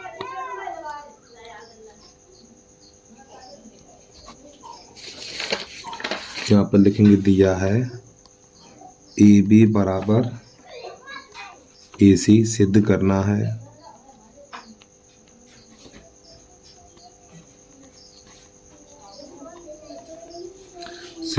है बी ई बराबर ई सी। ये सिद्ध करना हमें। तो नई लाइन से लिखेंगे उपपत्ति ए बी बराबर ए सी, ठीक है। यही हमने लिख दिया। अब प्यारे बच्चों, ए बी को हम क्या लिख सकते हैं, देखो ए बी यही तो हमारी ए बी, तो इस ए बी को लिख सकते हैं भैया A D plus D B लिख सकते हैं। तो यहाँ पे लिख लीजिए ए डी और प्लस डी बी बराबर, और ये ए सी है हमारा, ए सी, तो ए सी क्या लिखना है, ए सी, यही तो ए सी है। तो यहाँ से लिखना ए सी को लिखना है A F plus F C, A F plus F C. अब देखिए, मैंने आपको स्टार्टिंग बताया था कि ये वाली भुजा, बेटा ये वाली भुजा है ना, ये दोनों आपस में बराबर होती हैं। तो यहाँ पे हमें लिखना है, और देखो ये वाली भुजा इसके बराबर होती है, ये वाली भुजा इसके बराबर होती है। तो पहले यहीं से स्टार्ट कर लीजिए, ए डी बराबर डी एफ, ए डी बराबर ए एफ, क्या लिखेंगे, यानी ए डी बराबर ए एफ। फिर आपको लिखना है यहाँ पर बी डी बराबर बी ई, बी डी बराबर है हमारा बी ई। फिर इसके बाद यहाँ पर ये हो जाएगा ए एफ सी बराबर हो जाएगा ई सी, ए एफ सी बराबर ई सी, ठीक है। अब ये रखने पर कहाँ रखेंगे, रखने पर यहाँ रखेंगे, और इसके सामने थोड़ा लिख दीजिए व्रत की स्पर्श रेखाएं हैं, ये व्रत की स्पर्श रेखाएं बराबर होती हैं, ठीक, व्रत की स्पर्श रेखाएं बराबर होती हैं।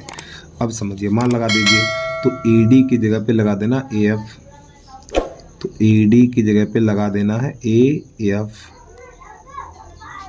प्लस, और बी डी की जगह पे लगा दीजिए बी ई बराबर, ए एफ तो इसमें है नहीं तो इसको ऐसे छोड़ दीजिए, प्लस एफ सी की जगह पे ई सी, अब देखो कुछ कटेगा, तो ए एफ से ए एफ काट दीजिए, तो जो बचा हुआ है हमारा बी ई बराबर ई सी। तो बस प्यारे बच्चों यही हमें सिद्ध करना था। ठीक है, चलिए जल्दी से नोट कर लीजिए। अगला प्रश्न देखिए। और प्यारे बच्चों छोटी सी रिक्वेस्ट है, फिर आपसे बोलना चाहता हूँ भैया, जिस बच्चे ने अभी तक यूट्यूब चैनल को सब्सक्राइब नहीं किया तो सब्सक्राइब कर लो यार, सपोर्ट करिए आप भाई हमें वीडियो को लाइक करके। ठीक है, और चैनल को सब्सक्राइब भी कर लीजिए। अब इसके बाद प्रश्न नंबर है हमारा यहाँ खाली, इसका 5वां देख लीजिए, ये रहा। ठीक है, तो इसमें एक्स और वाई का मान ज्ञात कीजिए। काफ़ी बढ़िया प्रश्न है और कई बार बोर्ड की परीक्षा में आया हुआ प्रश्न है ये। तो इसकी संचयी बारंबारता ज्ञात करेंगे। सबसे पहले देखो 5 है तो 5 को ऐसे लिख लो। अब 5 में x को जोड़ो, 5 प्लस x। अब इसमें 20 जोड़ो तो 25 प्लस x। अब इसमें 15 जोड़ो तो 40 प्लस x। इसमें y जोड़ो तो 40 प्लस x प्लस y। और उसके बाद फिर इसको जोड़ो तो ये हो जाएगा 45 प्लस x प्लस y। ठीक है, और इस बारंबारता का जोड़ दे रखा है 80। बारंबारता का जोड़ कितना 80 है। और प्यारे बच्चों यहाँ पे थोड़ी गलती है, 80 नहीं जोड़ होगा। जो बारंबारता का जोड़ 80 दे रखा, 80 नहीं, यहाँ पे 60 कर लीजिए, तब आंसर निकल के आएगा आपका। यहाँ पे 60 करिएगा, यहाँ पे 60 कर लीजिए। और ये दोनों आपस में बराबर होते हैं, ये दोनों आपस में होते हैं बराबर। और ये वाला मान होता है n का, किसका होता है, n का होता है। तो ये दोनों आपस में कैसे होते हैं, बराबर होते हैं। तो यहाँ पे लिखेंगे 45 प्लस x प्लस y बराबर 60। इस 45 को उधर भेजो तो x प्लस y बराबर 60 माइनस 45। तो x प्लस y बराबर निकलेगा 15। ये बन जाएगा समीकरण नंबर 1। ठीक है, और प्यारे बच्चों इसका जो माध्यक दे रखा है, अब यहाँ से दूसरा पेज लगा लें हम। प्रश्न में जो इसका माध्यक दे रखा है,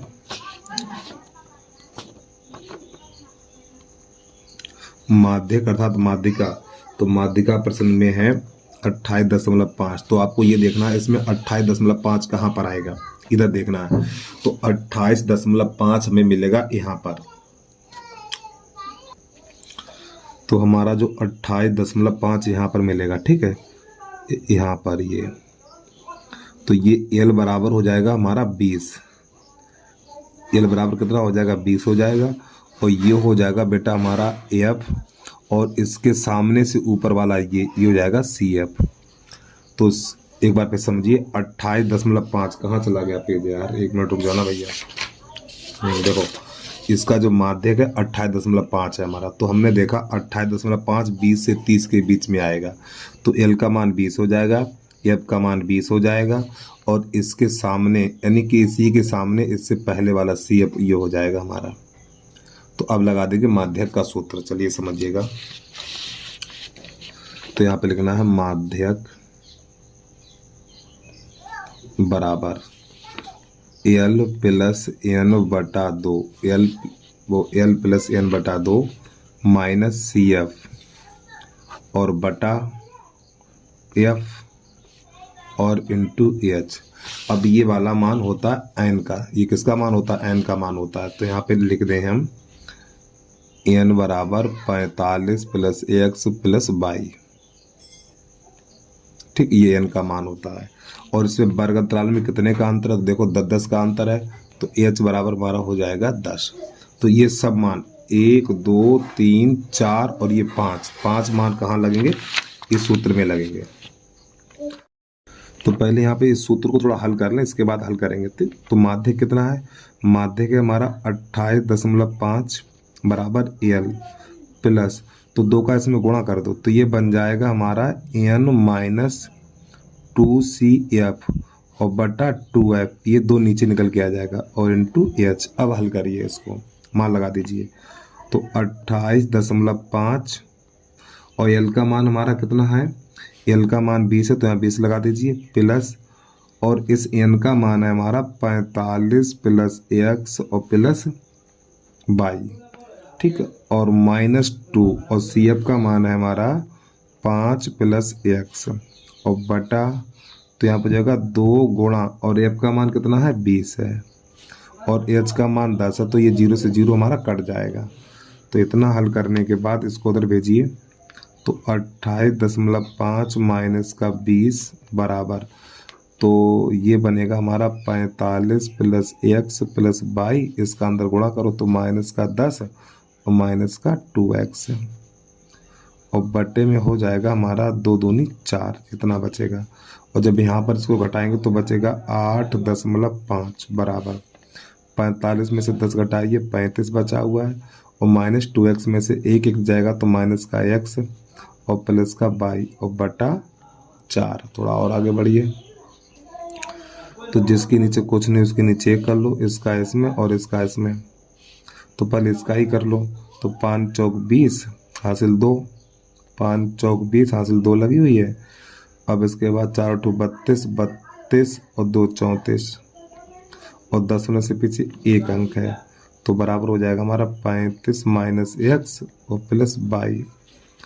अब इन सबको उधर ले आइए, तो इन दोनों को उधर लाइए, तो ये तो हो जाएगा हमारा प्लस का और ये हो जाएगा माइनस का, बराबर 35, इस 34 को उधर भेजिए तो माइनस का 34, तो x माइनस वाई बराबर निकलेगा हमारा 1। तो ये समीकरण नंबर निकला है हमारा दूसरा। और जो समीकरण नंबर 1 है हमारा ये वाला, देखिएगा समीकरण नंबर 1 2 को हल करेंगे तो 1 उठा के इसी के नीचे लगा दीजिए, तो x प्लस वाई बराबर 15 है, ये समीकरण नंबर 1 है। अब यहाँ पे ये दोनों कट जाएंगे तो x 2x बराबर 16, 2 1 2, 2 8 16, तो x बराबर 8 निकल के आ गया। अब ये वाला मान समीकरण नंबर 1 में लगाओ चाहे 2 में लगा दो, 1 में लगने पर तो x की जगह 8 यहाँ पे लगा दीजिए, तो 8 प्लस वाई बराबर 15, 8 को उधर भेजिए तो y बराबर 15 माइनस 8, तो y बराबर 7। तो प्यार बच्चों यही दोनों हमारे आंसर निकल के आ गए, y बराबर 8 है और x बराबर y बराबर 7 है तो x बराबर 8 है। तो उम्मीद है आपको समझ में आ गया होगा। अगर कोई दिक्कत है वीडियो को बैक करके देख लीजिए, आपको समझ में आ जाएगा, कोई इतना कठिन सवाल नहीं जो आपको समझ में ना आए। चलिए भाई जल्दी से नोट कर लीजिए, अगला प्रश्न है हमारा उसको देखिएगा। तो प्रश्न नंबर 22 का अच्छा, यदि दो पासे एक साथ फेंके जाएं, यदि दो पासे एक साथ फेंके जाएं तो दोनों पासों की संख्या का योग 7 से छोटा होने की प्रायिकता ज्ञात कीजिए।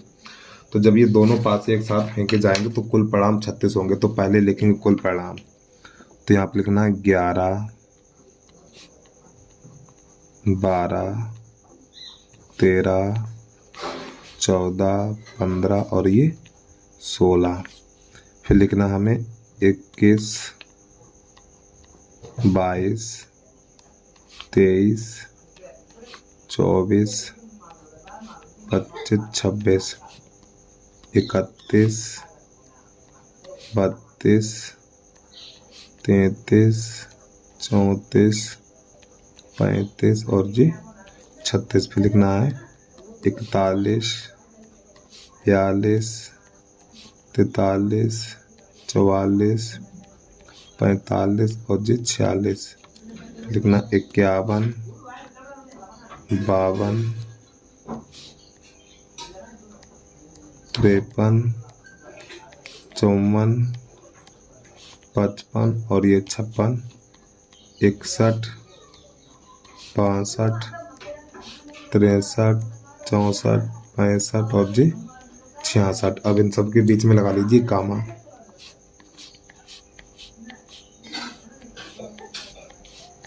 ठीक, जब एक पासे को 2 बार उछाला जाता है, एक पासे को 2 बार उछाला जाता है या 2 पासों को 1 बार उछाला जाता है तो कुल परिणाम कितने होते हैं? 36 होते हैं। ठीक है, तो 36 परिणाम मैंने लिख के आपको दिखा दिए। और प्यारे बच्चों छोटी सी भैया रिक्वेस्ट है, जिस बच्चे ने अभी तक यूट्यूब चैनल को सब्सक्राइब नहीं किया तो यूट्यूब चैनल को सब्सक्राइब करके बेल आइकन की घंटी को प्रेस कर लीजिए।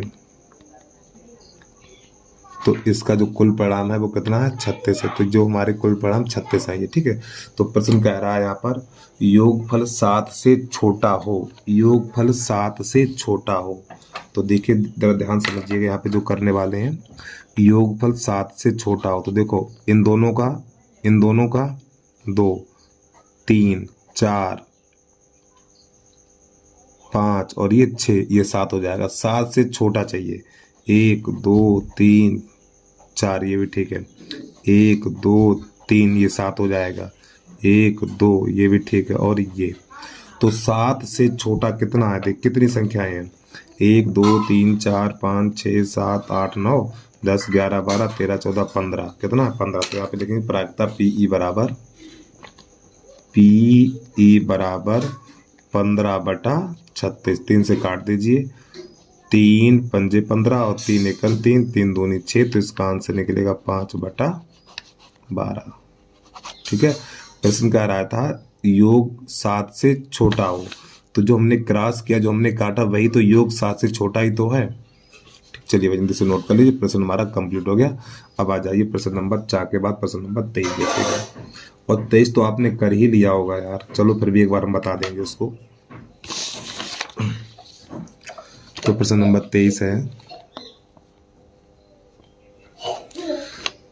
यदि चार कुर्सियों तथा 7 मेजों का मूल्य 36 रुपये और 6 कुर्सी और 10 मेजों का मूल्य 520 रुपये, तो एक कुर्सी और एक मेज का मूल्य ज्ञात कीजिए। तो यहाँ पे लिखेंगे माना एक कुर्सी का मूल्य बराबर 100 रुपये, एक मेज का मूल्य बराबर 22 रुपये है। ठीक है। तो उसने 4 कुर्सी 7 मेजें 360 रुपये में खरीदे। ये समीकरण नंबर 1 हो गया। फिर इसके बाद 6 कुर्सी और 10 मेजें 520 में खरीदे। अब ये समीकरण नंबर कर लीजिए 2।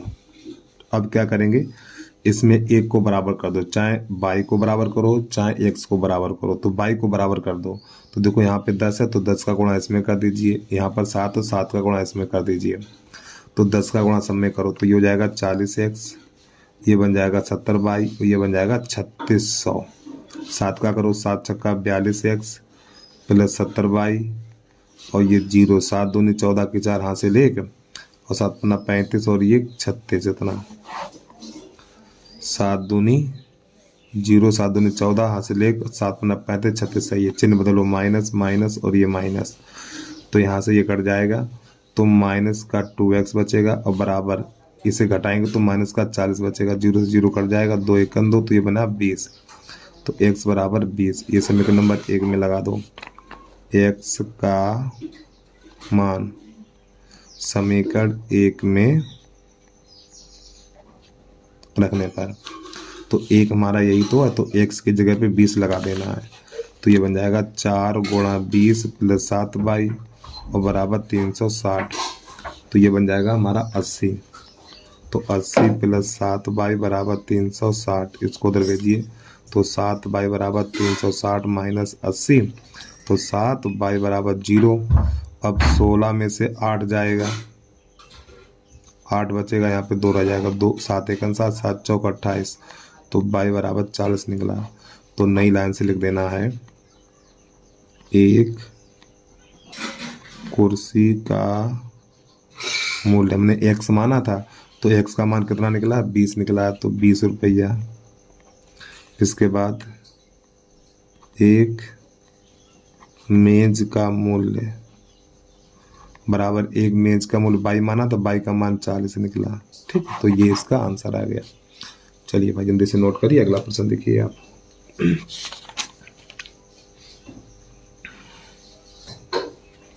तो प्रश्न नंबर है 23 का, अथवा एक आदमी ने 3250 का ऋण लिया।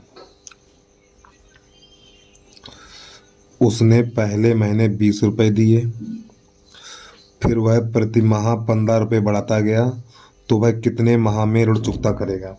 तो देखो ये SN का मान हो जाएगा योग का, और ये A का मान हो जाएगा हमारा 20 और D का मान हो जाएगा 15। तो यहाँ पर 23 का अथवा देखिएगा,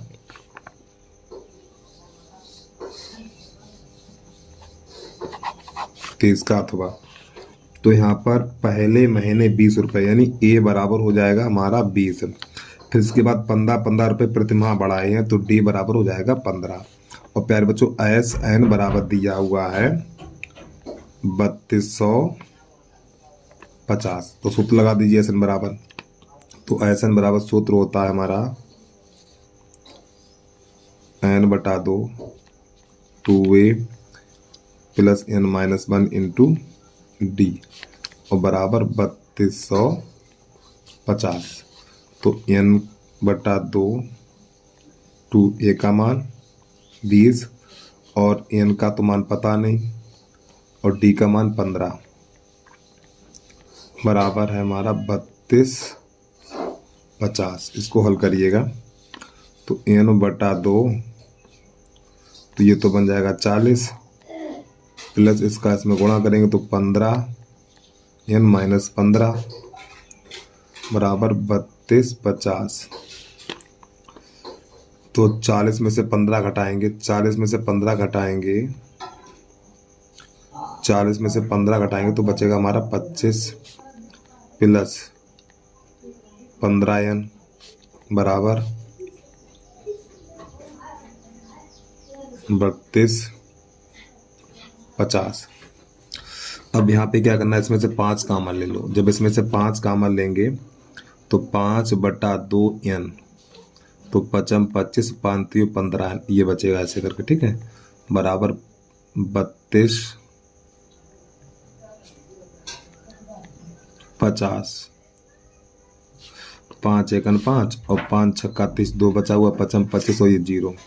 अब ये 2 का गुणा इधर हो जाएगा तो यहाँ पे n 5 प्लस 3n बराबर 2 का गुणा इधर हो जाएगा, ठीक है, तो ये हो जाएगा 1300।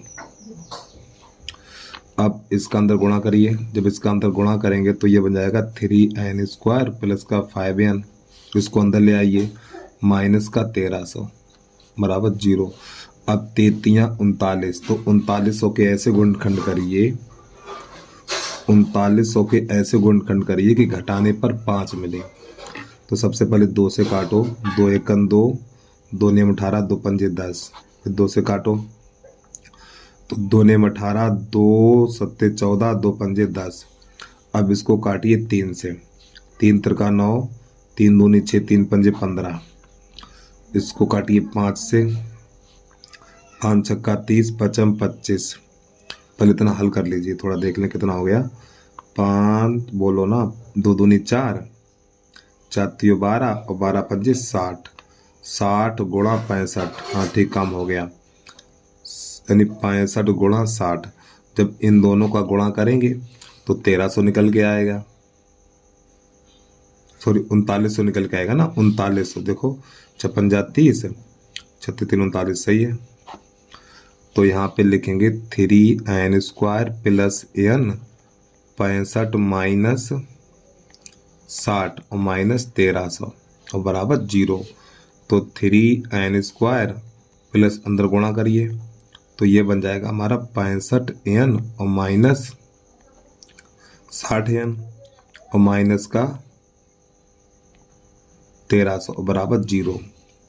तो अब यहाँ पर हमें क्या करना है, यहाँ से तो बेटा कामत तो कुछ मिलेगा नहीं हमें, तो खाली n मिलेगा। तो जब n कामन लेंगे तो यहाँ पर बचेगा हमारा 3n प्लस का 65 और यहाँ से माइनस का 20 कामन ले लो।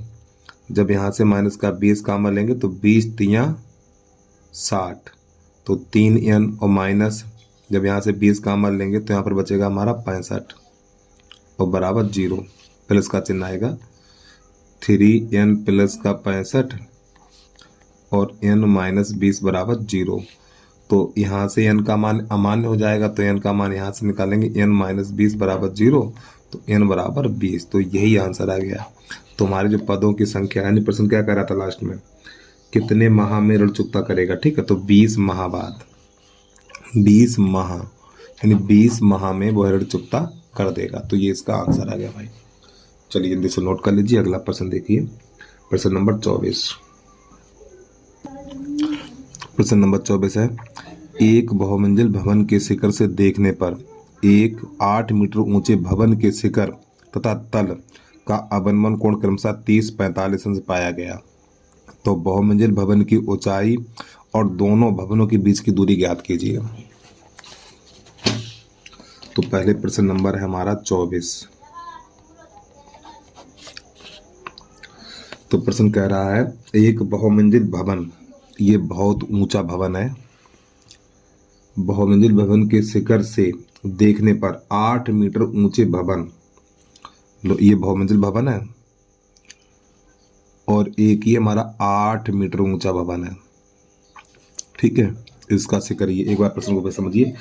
एक बहुमंजिल भवन के शिखर से देखने पर, यानी यहां से देखा गया, ऊपर से छोटे वाले भवन को देख रहा है, इसकी ऊंचाई 8 है।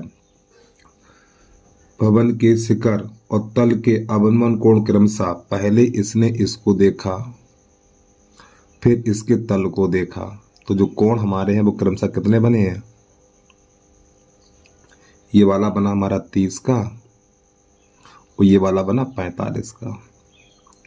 तो बहुमंजिल भवन की ऊंचाई, यानी इसकी पूरी ऊंचाई ज्ञात करनी है, तो ये वाली कितनी है प्यारे बच्चों? 8 है, तो ये भी 8 हो गई, तो ये x कर लो इतनी, और ये वाली x कर लो, तो ये भी x है। चित्र बन के तैयार हो गया हमारा A B C D और ये E। तो यहाँ पर लिखेंगे माना BD एक बहुमंजिल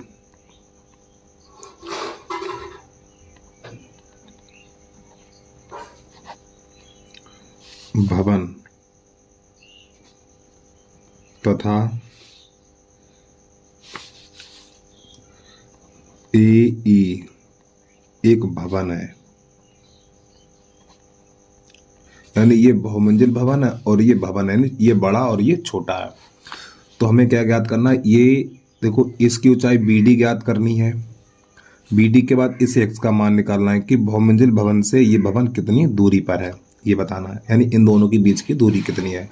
तो सबसे पहले समकोण त्रिभुज ये वाला लेंगे हम, तो लिखेंगे समकोण त्रिभुज, समकोण त्रिभुज ACD में tan 30, तो ये h बटा x हो जाएगा। tan 30 का मान 1/√3, ये h बटा x, गुणा करिए इसका इसमें इसका इसमें, तो x बराबर हो जाएगा √3h। ठीक है, अब इसके बाद समकोण त्रिभुज ABD में,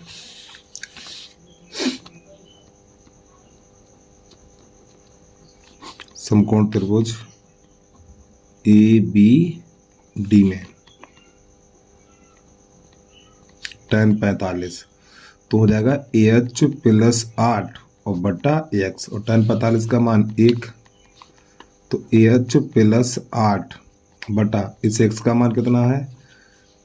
√3h। कैसे गुणा करिए,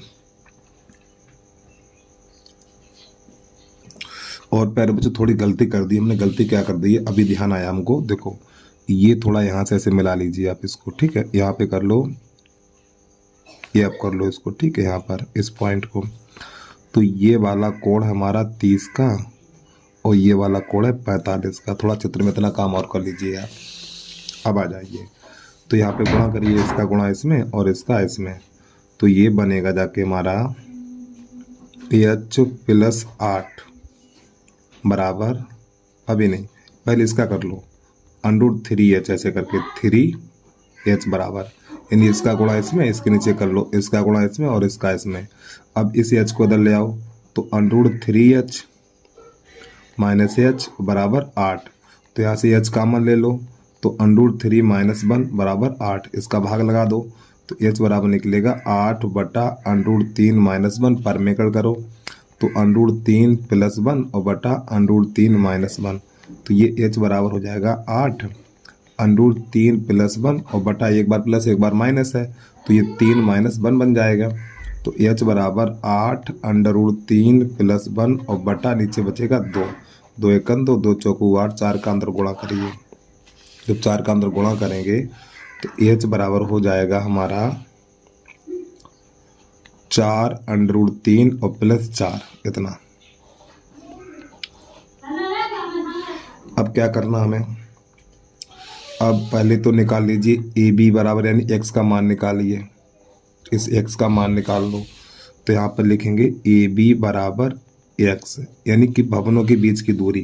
क्या क्या पूछा है, दोनों भवनों के बीच की दूरी, दोनों भवनों के बीच की दूरी। ठीक है, तो इसको हटाइए, बराबर क्या है, x है। तो x का मान कितना है हमारा, x का मान यही तो है, तो यहाँ पे लिख लो √3h, थोड़ा इधर बढ़ा के लिखेंगे तो √3। फिर h का मान कितना है, तो h का मान यही तो ऊपर है, तो यहाँ पे लगा दीजिए 4√3 और प्लस 4। तो इसका अंदर गुणा करिए, तो जब इसका अंदर गुणा करेंगे, या तो गुणा ना करो, अब देख लें आंसर किस प्रकार है, वैसे निकाल के दिखा दें हम आपको। यहाँ पे क्या करना है आपको, देखो 4 कॉमन ले लो, पहले √3 का गुणा कर दो, जब इसका इसमें गुणा करेंगे तो ये 4 गुणा, देखो इसका अंडू हट जाएगा, 3 बचेगा, और जब इसका इसमें करेंगे तो 4√3 हो जाएगा। अब यहाँ से 4 कॉमन लेंगे, जब 4 कॉमन लेंगे तो यहाँ पर बचेगा 3 प्लस √3, इस प्रकार। ये तो होगी भवनों के बीच की दूरी। फिर हमें निकालना है यहाँ पर बहुमंजिल भवन की ऊंचाई। तो बहुमंजिल भवन की ऊंचाई क्या है,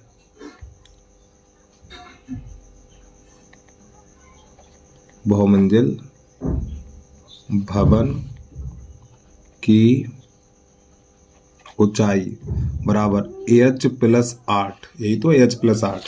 तो यहाँ पे मान लगा दीजिए, तो h का मान हमारा ये रहा, तो यहाँ पे 4√3 और प्लस 4 और प्लस 8 ये, तो इसको जोड़िए 4√3 और प्लस 12। तो यहाँ से 4 कॉमन ले लो, जब यहाँ से 4 कॉमन लेंगे तो √3 और प्लस 3 बचेगा। तो यही आंसर आ गया निकल के हमारा। तो दोनों आंसर कैसे निकले, बिल्कुल सेम ही निकल के आ गए हैं। चलिए भाई जल्दी से नोट कर लीजिए, इसके बाद अगला प्रश्न है उसको देखिएगा आप लोग।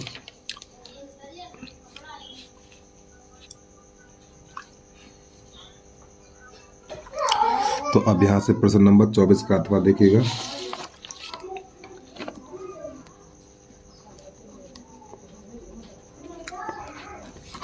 और प्रश्न नंबर 24 को हल करने से पहले थोड़ा थोड़ा लिख लें इसको हम।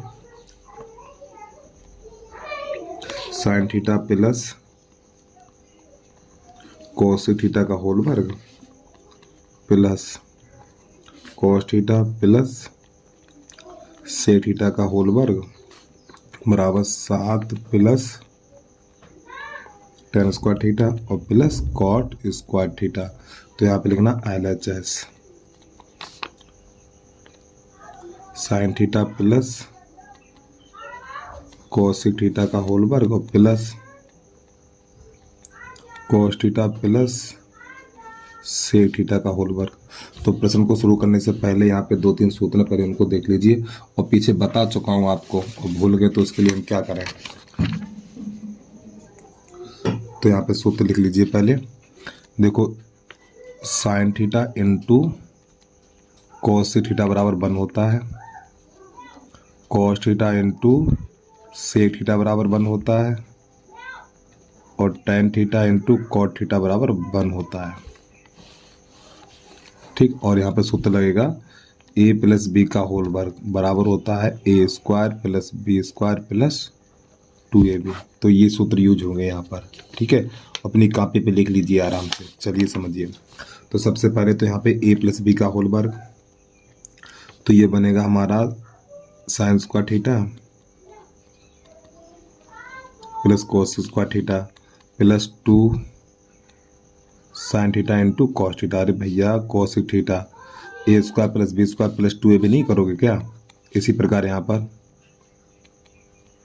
कोसिक स्क्वायर थीटा, और सॉरी माफी यार, माफी चाहता हूँ यार, कॉस स्क्वायर थीटा कर लीजिए, यहाँ पर कॉस स्क्वायर थीटा कर लीजिए। ठीक है, प्लस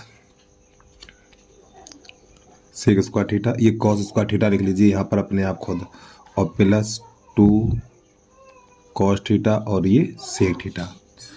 अब हम क्या करेंगे, इन दोनों को पास पास लिखेंगे, साइन स्क्वायर कॉस स्क्वायर को पास पास लिखेंगे, साइन स्क्वायर थीटा और प्लस कॉस स्क्वायर थीटा और प्लस, अब यहाँ पे ये 2 बचे हुए ना, कौन कौन से, एक ये और एक ये, इन दोनों पास पास लिख लीजिए, cos square theta plus sec square theta plus, अब 2। तो प्यारे बच्चों इसका मान कितना होता है, 1 होता है, तो गुणा 1 प्लस ये बचा हुआ 2, इसका मान कॉस इंटू सेक का मान कितना होता है, 1 होता है। अब ये sine square theta plus cos square theta बराबर sine square theta plus cos square theta बराबर 1 होता है। तो एक तो ये हो गया cos square theta plus sec square theta और प्लस 2 ये और 2 ये, तो 4 और 1 5, कितना हो गया ये 5। तो 5 प्लस, अब कॉस स्क्वायर बराबर सूत्र होता है 1 प्लस कॉट स्क्वायर थीटा और सेक स्क्वायर बराबर सूत्र होता है 1 प्लस, अरे भाई कॉसिक स्क्वायर बराबर होता है 1 प्लस कॉट स्क्वायर थीटा और सेक स्क्वायर बराबर होता है 1 प्लस टैन स्क्वायर थीटा। अब इसको हल कर दीजिए, तो 5 1 6 और 1 7, 7 प्लस टैन स्क्वायर थीटा और ये कॉट स्क्वायर थीटा। तो बस यही हो गया हल। तो LHS बराबर RHS। चलिए जल्दी से नोट करिए, अगला प्रश्न देखिए यहाँ से। अब 24 का अथवा हो गया, आप प्रश्न नंबर 25 पे आ जाइए। अब देखिए यहाँ से प्रश्न नंबर 25। तो प्रश्न नंबर 25 में एक चित्र दिया हुआ, पहले चित्र समझ लें।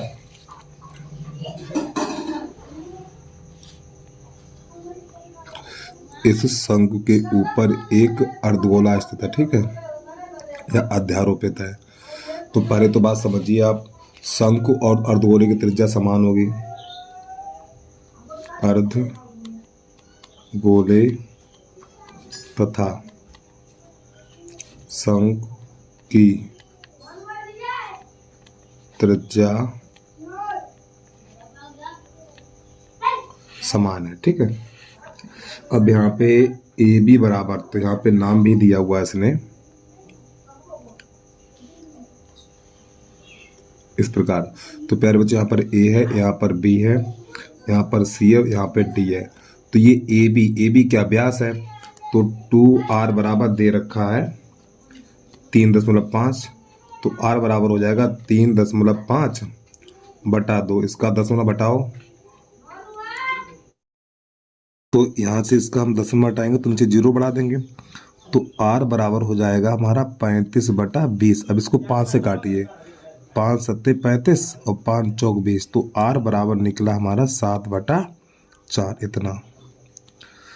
अब इसके बाद हमें क्या करना है, शंकु की ऊंचाई यानी कि CD बराबर, यहाँ ये रहा देखो CD बताइए, CD ये जो पूरी ऊंचाई हमारी कितनी है, 5 सेंटीमीटर है।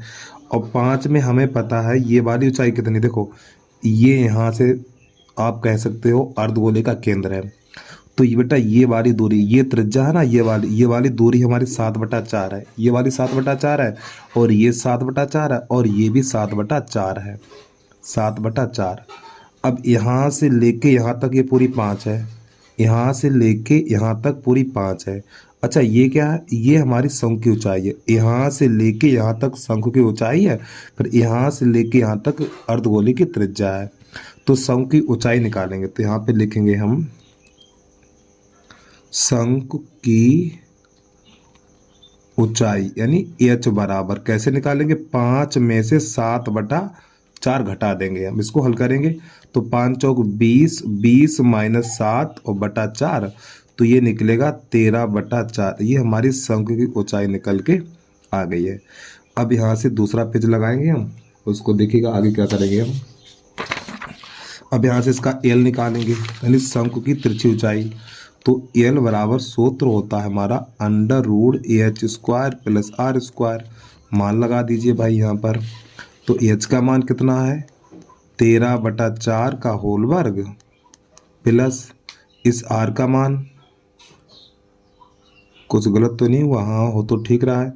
इस R का मान कितना है, कहाँ चला गया R,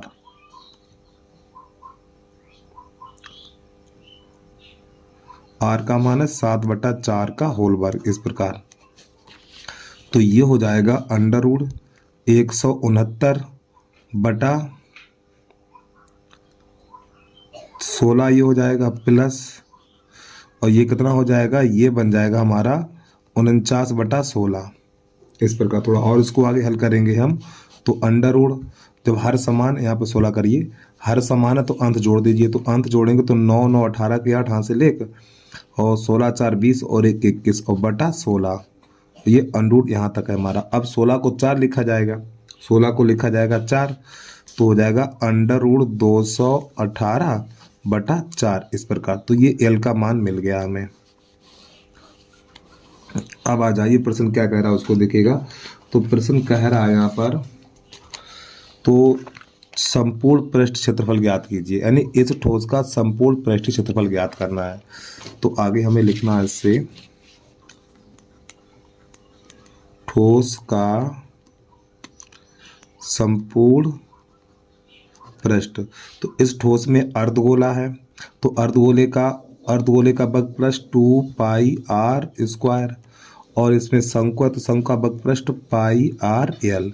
तो यहाँ से प्यारे बच्चों में पाई आर कॉमन ले लेना है।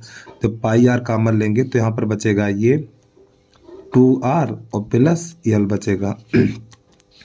पाई का मान लगा दीजिए 22/7, 22/7, और आर का मान कितना है, आर का मान है 7/4, तो यहाँ पे 7/4 लगा दीजिए। आगे हल करिए, 2 गुणा 7/4 और प्लस एल का मान हमारा ये रहा, तो अंडर रूट 218/4, 2 एकन 2, 2 दूनी 4, फिर 7 से 7 कट जाएगा और 2 दूनी 4, 2 एकन 2, 2 एकन 2, तो यहाँ पर निकलेगा ये 11/2। इसको आगे लिख लो, 218/4 और प्लस 7/2। तो प्यारे बच्चों यही इसका आंसर आ गया, वर्ग सेंटीमीटर। ठीक है, चलिए जल्दी से नोट कर लीजिए। अब इसके बाद तो क्या नाम है, 25 का अथवा उसको देखेगा। 25 के अथवा को कैसे करते हैं हम। 25 का अथवा पे आ जाइए आप लोग।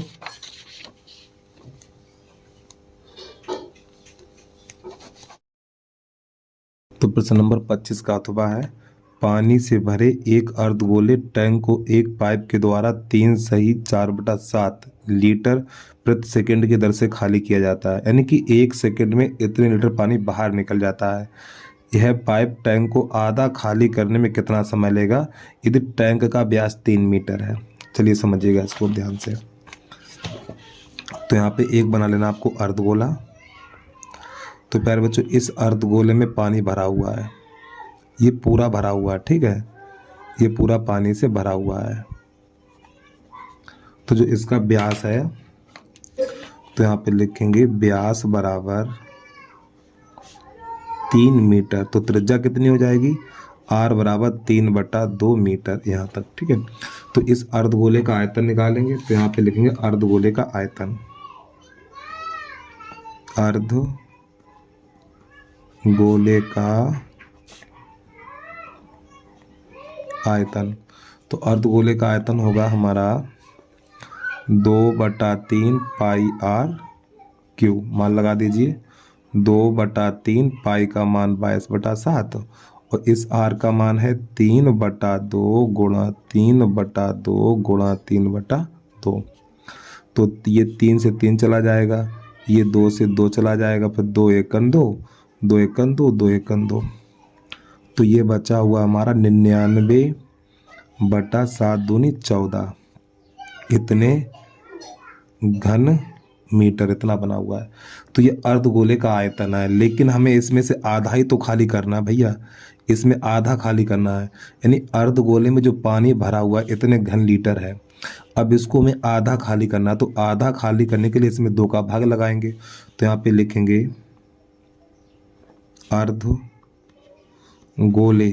अर्धगोले में आधे पानी की मात्रा यानी कि अर्धगोले में आधा पानी कितना होगा, तो 99/14 और इसमें 2 का लगा देंगे भाग, तो ये हो जाएगा हमारा 99/28 घन मीटर। अब इस घन मीटर को लीटर में चेंज करेंगे, घन मीटर को लीटर में चेंज करेंगे तो इसमें 1000 का गुणा करेंगे, तो ये बन जाएगा हमारा 99 गुणा 28 गुणा 1000, यानी कि आधे लीटर में इतना पानी आएगा। अब इसके बाद लास्ट में प्रश्न में दे रखा है 1 सेकंड बराबर 1 सेकेंड में जो पानी निकलता है 1 सेकेंड बराबर, और प्यारे बच्चों बता दो इसका जो आंसर है वो गलत दे रखा है, यहाँ पे 33 मिनट दे रखा है। जो इसका आंसर 33 मिनट दे रखा है, 33 नहीं होगा। और जो हमारे पास एक दूसरा अनसोल्ड है ये वाला, तो उसमें देखिएगा आप लोग ये इसका जो आंसर है हमारा कहाँ चलेगा, 16.6 मिनट, यानी 16.5 मिनट लगेगा। ठीक, इसका आंसर ये आएगा, आगे समझिएगा। तो 1 सेकेंड में जो पानी बाहर निकलता है वो कितना है, 3 सही 4/7 लीटर पानी बाहर निकल जाता है। तो 7 या 21 ये 25/7 लीटर, यानी 1 सेकेंड में इतना पानी बाहर निकल जाता है। तो यहाँ पे इतना खाली करना है। ठीक है, तो इतना खाली में कितना समय लगेगा, तो लिखेंगे कुल समय, यानी कि यहाँ पे लिखेंगे आधे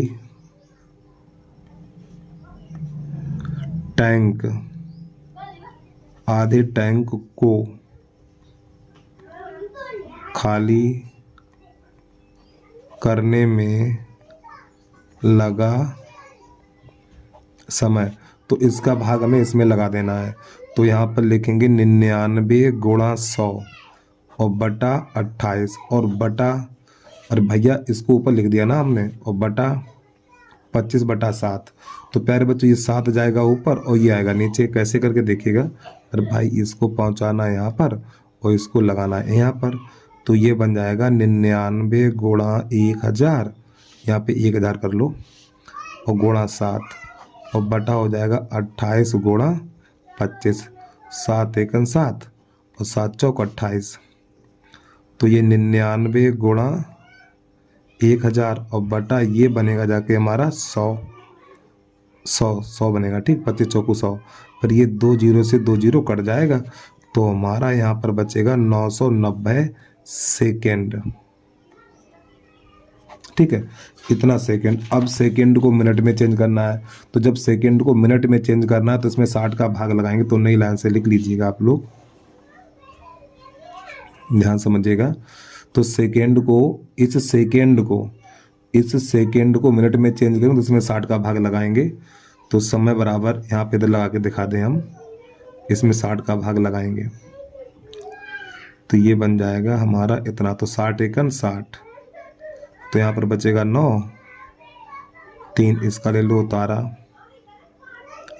ठीक है, तो अब ये जाएगा हमारा 6 बार, तो 360 हो जाएगा। तो यहाँ पर कितना बचेगा, 0, यहाँ पर बचेगा 3, यहाँ रखो दशमलव, यहाँ बढ़ाओ 0, तो 60 × 5 = 300 हो जाएगा।